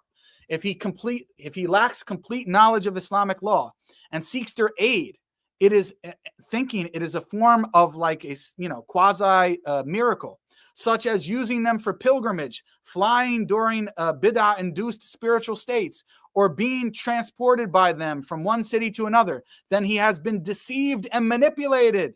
So, of course, you cannot do these things. Many such individuals do not even realize that this is from the jinn. They have merely heard that Allah's allies, awliya, have miraculous occurrences that defy normal laws. However, due to their lack of true knowledge and true faith and knowledge of the Quran, they cannot distinguish between these, sort of quasi miracles and satanic deceptions. Thus, the jinn deceive them according to their belief. That's why many scholars say that it's clear-cut haram because it can lead to a path of destruction and shirk akbar. But in and of itself, asking a jinn to open a door for you that you believe is alive, present, and capable to do so is not shirk akbar. If someone is a polytheist Mushrik, who worships the stars and idols, the jinn make him believe he benefits from such worship. He may think he is merely seeking intercession from a figure whose idol represents an angel, a prophet, or righteous person. Yet in reality, his worship is directed towards Satan. Allah says, this is quoting from the Quran, and warn of the day when he will gather them all together and say to the angels, did these people used to worship you? They will say, exalted are you.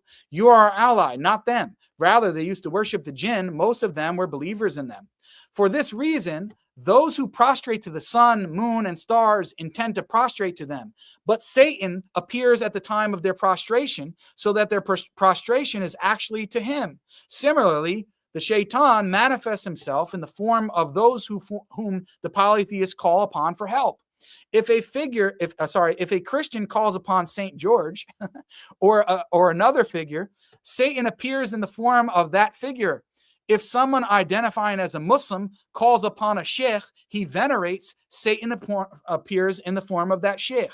If a Hindu idolater invokes a deity he honors, Satan takes on the appearance of that figure. So you see, those last instances, saint veneration, calling upon an idol, calling upon a saint in the Catholic Church or something like that, this is clear-cut Kufr and Shirk akbar, clear-cut.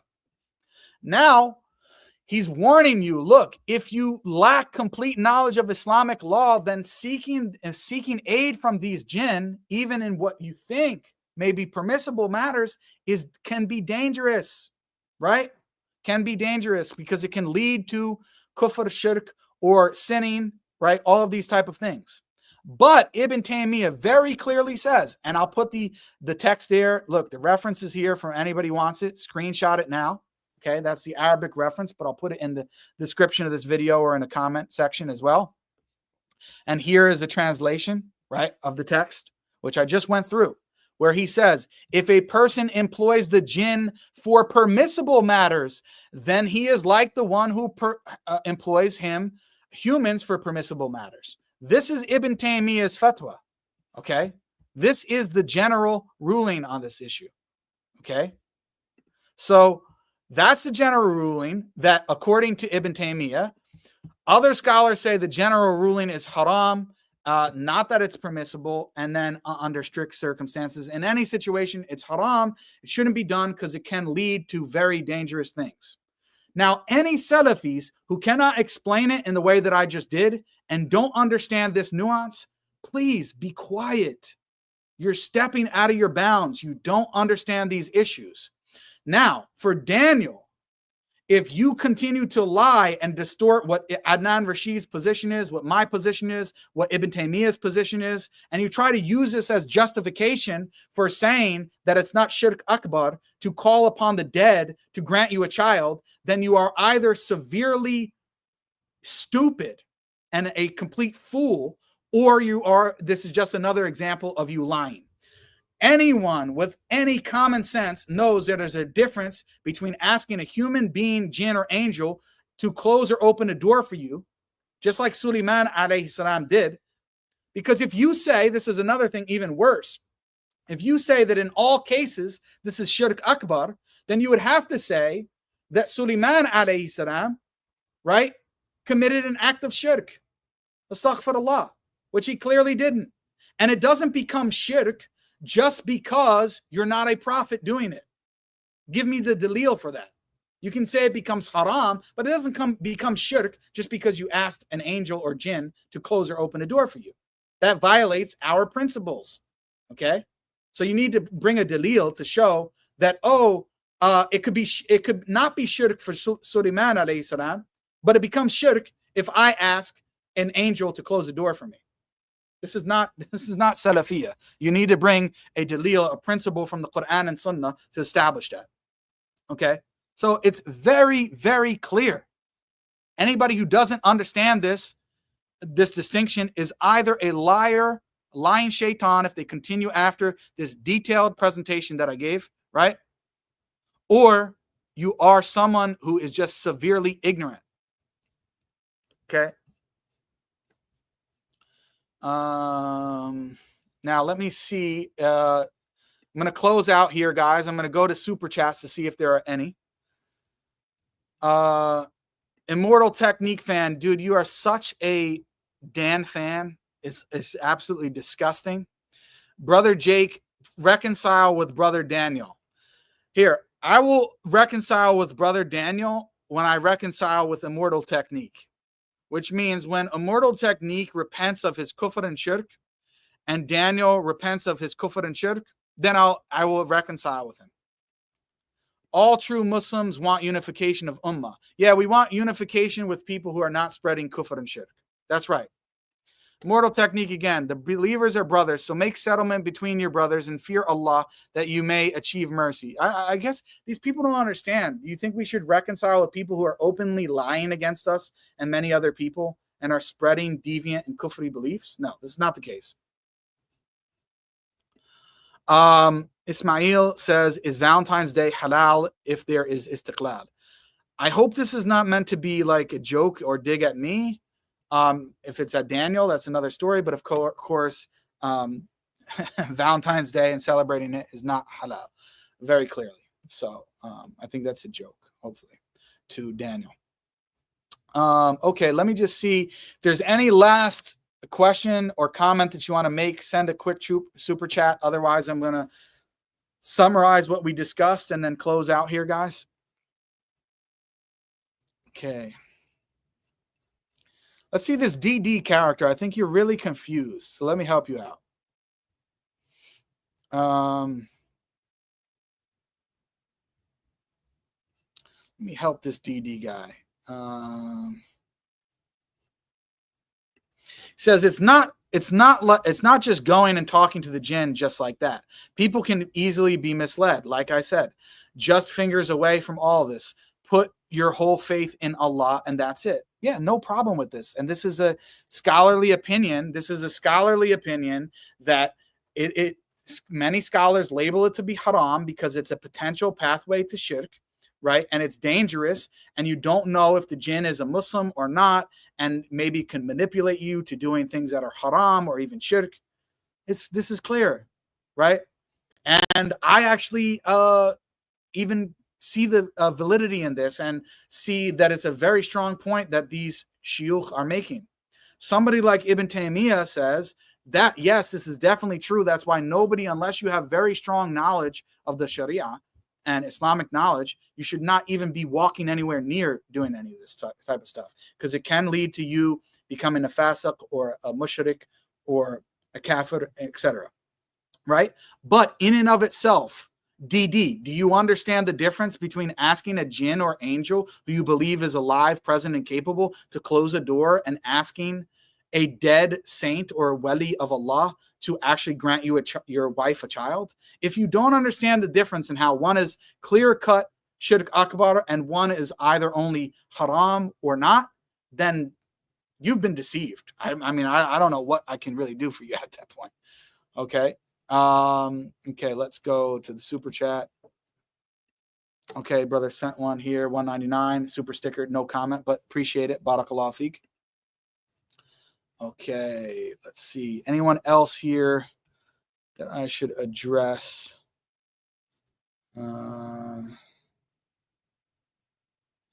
C. Smith, I think you should leave the jinn topic and be careful because it's unseen matter.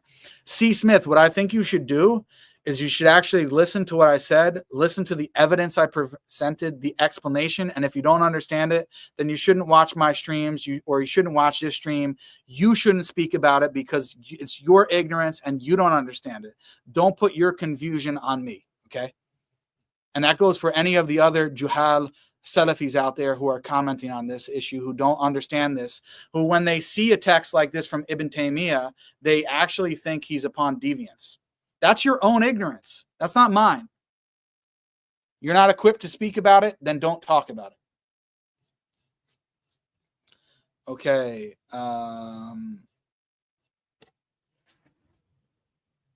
You know, some people ask such foolish questions. Samir said, keep up the good work, brother.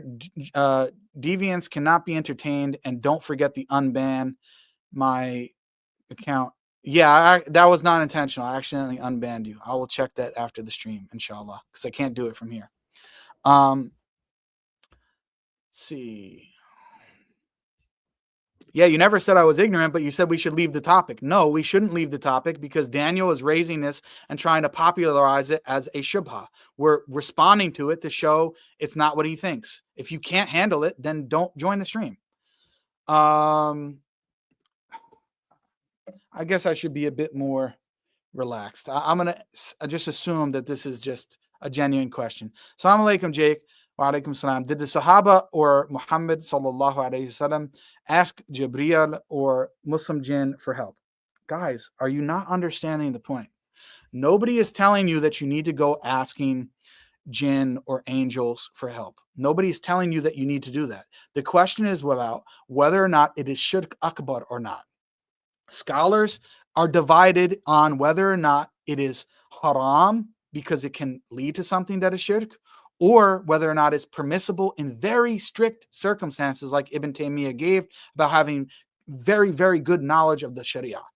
I'm not telling you to go out and do it, but it is not shirk akbar to ask an angel or jinn to do something that they are capable of and that you think that they are alive and present and able to do.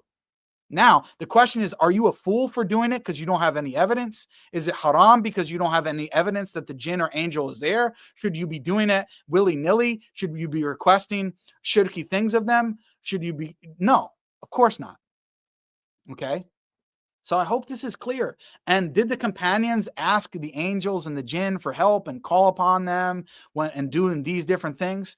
I'm not aware of that evidence. If somebody wants to present the evidence, they can. But because of them not doing it, right, that would lead towards I think the stronger position being that you should avoid these things, that it's haram, that it's not something that people should engage in. I think there's a strong argument to be made there. But to say that it's shirk akbar is another claim altogether, which is not true. Okay. Brother Abdul Bar al-Maliki says, may Allah bless you, Ameen, and you as well, Akhi. Ironically, everything you have discussed here has been repeatedly said to Daniel from months ago, yet he deliberately chooses to keep lying because lying is his best bet. Exactly. So I'm not saying anything special, right? Brother Abdul Bar and other brothers on Twitter have been explaining this to him, right? I'm just presenting the quote, explaining what Shaykh al-Islam said, explaining our principles, and showing how it's not contradictory. It should be clear if you actually are upon Salafiyah and have studied these matters. If you have not studied these matters, completely ignore the stream, go sit down with reputable shuyukh and ask them questions and study the deen, okay? This stream is for me to refute the shubahat, to expose Daniel's lies, him lying on Muhammad Hijab, lying on me, lying on Adnan Rashid, lying on Fareed Responds, right? And to expose his Kufri beliefs. Okay, hope that's clear. Anyway, guys, I hope you found this stream beneficial. I hope that you guys can share this with other people if you believe, this. I have to say, this moron, Jake, did not answer what kind of aqidah he has. I said it many times, actually, and I have a whole stream. And hey, genius, if you go to the top description section of my YouTube channel, it literally says ethity there. I'm an ethity Salafi, okay? How much clearer can I be? I'm an ethity Salafi on the Aqidah, inshallah, of Ahl Sunnah wal Jama'ah. I believe that the philosophers, the Mutafalsifa, the Ash'aris, that the Maturidis are upon deviance and in some cases kufr. I believe they're Ahlul Bid'ah. I believe that the Shi'a are on the same thing. Or sorry, I shouldn't say it that way. Not on the same thing, but they are deviants and in many cases are upon kufr as well. How much clearer can I get? You want me to start listing my shuyukh? Let me make it even clearer for you. And this is can be controversial amongst Salafis. I don't care. This is my position. I believe that Ibn Taymiyyah, Shaykh al-Islam Ibn Taymiyyah, is the greatest scholar that the Ummah has ever seen since the time of Imam Ahmad. That's my position. I believe he's the greatest scholar that the Ummah has ever seen, right? After the early generations of the Ummah. Can I be any clearer? That doesn't mean I have to agree with him on every single position, right? When it comes to his fatwa, for example. So I don't know what you want me to do. I have literally an entire playlist on Aqidah, speaking about my beliefs, criticizing the beliefs of the Ash'aris and the Maturidis and the Mutafalsifa. I actually just authored an article which would be of interest of some of you people. Hold on, let me show you this, guys. Let me show you this, actually. Let me show you my academia page. I literally have articles on this. Maybe some of you don't know. Some of you are trolling. You're just being losers. That's fine if you want to be like that. Okay, look. I just uploaded a paper, An Ethity Critique of Ibn Sina's Argument from Composition.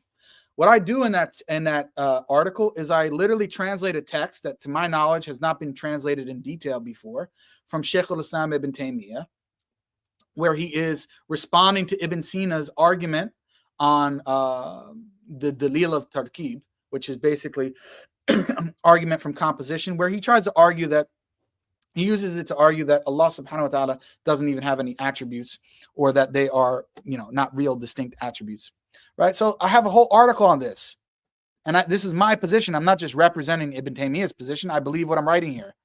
Ethity critique on Ibn Sina's argument from compositions. Ash'aris and philosophers, problems proving prophethood. I'm, criticizing their positions, some of their positions that result in them having a difficult time proving prophethood. Ash'arism, the creed of the Ummah. I argue that it's not the creed of the Ummah. The God of Aristotle is not the God of Abraham. I argue for sifat al-ikhtiyariya, that Allah subhanahu wa ta'ala genuinely acts in succession, and that the mutakallimin are getting these deviant beliefs from the Greeks like Aristotle, and I show that from Aristotle and Plato. I mean, my record is well known, right? I've been upon these beliefs for several years now. Alhamdulillah, I've repented from any of my former mistakes. I have a lot to learn. I'm not all knowing. I don't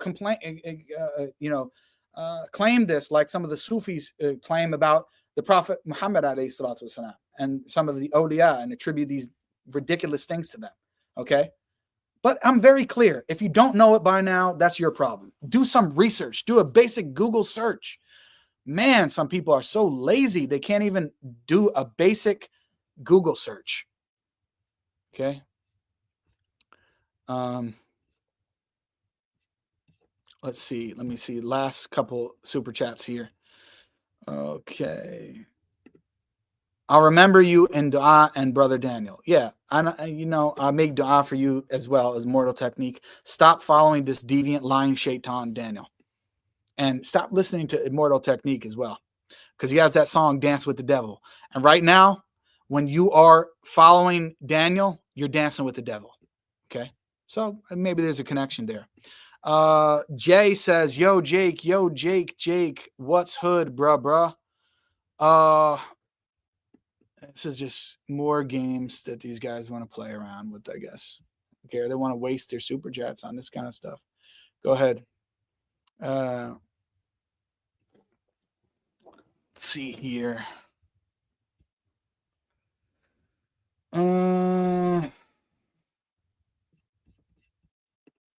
Okay, this brother said, can you quickly discuss the part where DH states Yusuf alayhi salam family prostrated to him and declared this to be in shirk? I'm not sure if you got that far in the vid. I'll just address that on a post or another video another time. Just more deception and lies from Daniel. But I wanted to deal with the main shubha that he keeps trying to throw around here. Anyway, guys, I hope that this was educational. If it wasn't, then don't recommend it to anybody. If it was, please consider liking this video, share it with your friends and family on your social media platforms, no matter how big or how small. And if you want to go above and beyond and support my channel, then the best way to do so is in the pinned link in the live chat, and also in the pinned links at the top of the description of this video. Really appreciate your guys' help. Really need your help, because without your help and your help and support, I cannot continue to keep running the channel. We've got memberships back on this YouTube channel as well. If you want to become a member and support this channel, that really does help. And if you want to go above and beyond, then those 3 links there at the top of the description of this video really help, guys, because in order to do this full time, can't do it without your help and support. So barakallahu feek. Really appreciate you guys. I hope that you found this educational and beneficial. If you don't, then please forgive me. It wasn't for you. But I just want to give a quick summary. Daniel was exposed on his lies against me, Adnan Rashid, brother Mohammed Hijab, attributing to us Kufri beliefs, which is very dangerous slander. Adnan Rashid completely buried him in terms of showing him that, hey, Daniel, I don't agree with you on your Kufri beliefs of saying that the Imams being greater than the prophets is not Kufr, saying that istighatha to the dead is not Shirk Akbar, saying that wilaya at-takwiniya is not Shirk Akbar unless you actually attribute istiqlal, which you attributed that lie to Muhammad Hijab. Everything is there. All the evidence is there, guys. And then on your final ridiculous shubha that's been corrected many times over and over and again, I showed the quote from Shaykh Saleh bin Taymiyyah. I explained the issue in detail. Hopefully Salafis who don't understand this issue will stop speaking about it and that things are clarified. Anyway, we just got a new member. So if you guys want to help support, please consider becoming a new member on the channel. Barakallahu feek. Oh, and lastly, actually, somebody asked that question earlier about my health. Let me see where it was. Somebody asked very quickly about my health. How's your MS treatment? Okay, so I just got my second treatment last week. And alhamdulillah, everything is good so far. I got my second MRI on my brain, which is to show, has there been progression of the disease? Because people who don't know about MS, it can be a progressive disease. And without treatment, it can lead, in worst cases, to death. But most of the time doesn't, but can lead to you becoming in a wheelchair or having a lot of very difficult circumstances. So please keep me in your du'as, guys, above everything else. I know I asked for your support, but please keep me in your du'as as well. And I got my second MRI, and the neurologist said that there has been no new activity on my brain in terms of new what are called lesions, which are these things that basically form on the brain and the spine, which cause damage to the nervous system and etc. So alhamdulillah, first 6-7 months after being diagnosed, there is no perceivable new damage and progression that has been done to my brain in terms of the progression of the disease. So alhamdulillah for that. And again, I request your du'as. Something crazy. Let me see actually if I can show this really quickly. Let me show you guys something. I want to show you the corruption just quickly. Let's go on a quick tangent, guys. I want to show you the corruption of the American medical system. Let's show this. Okay, let me show you guys this here. Okay, let's see. 1 second, guys. Let me remove this comment now. Barakallahu feek.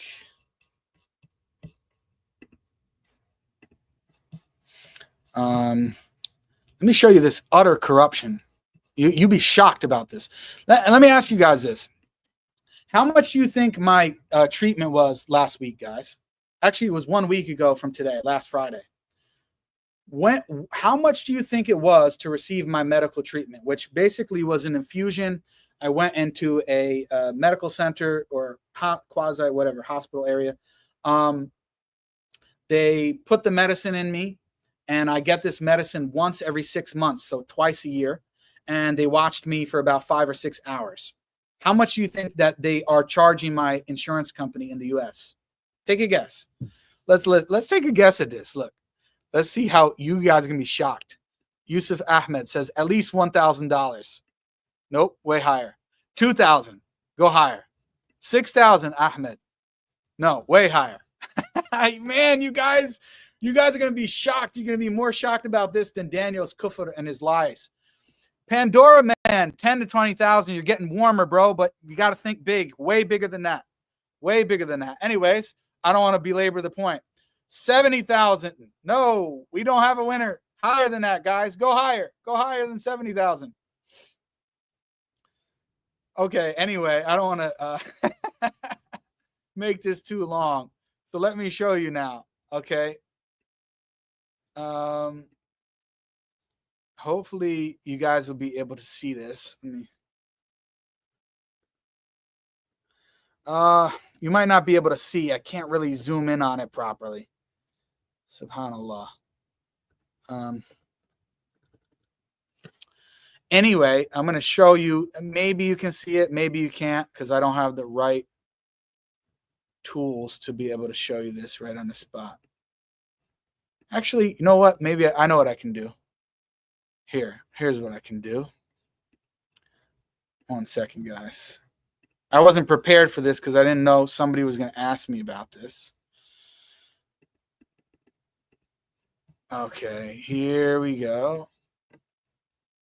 And it comes up a little fuzzy because I have to zoom in. But here, I took out some confidential information. That's what's blurred out. But the other stuff you'll be able to see. Okay. Come on. How is this not up? Okay. Can you guys see this here?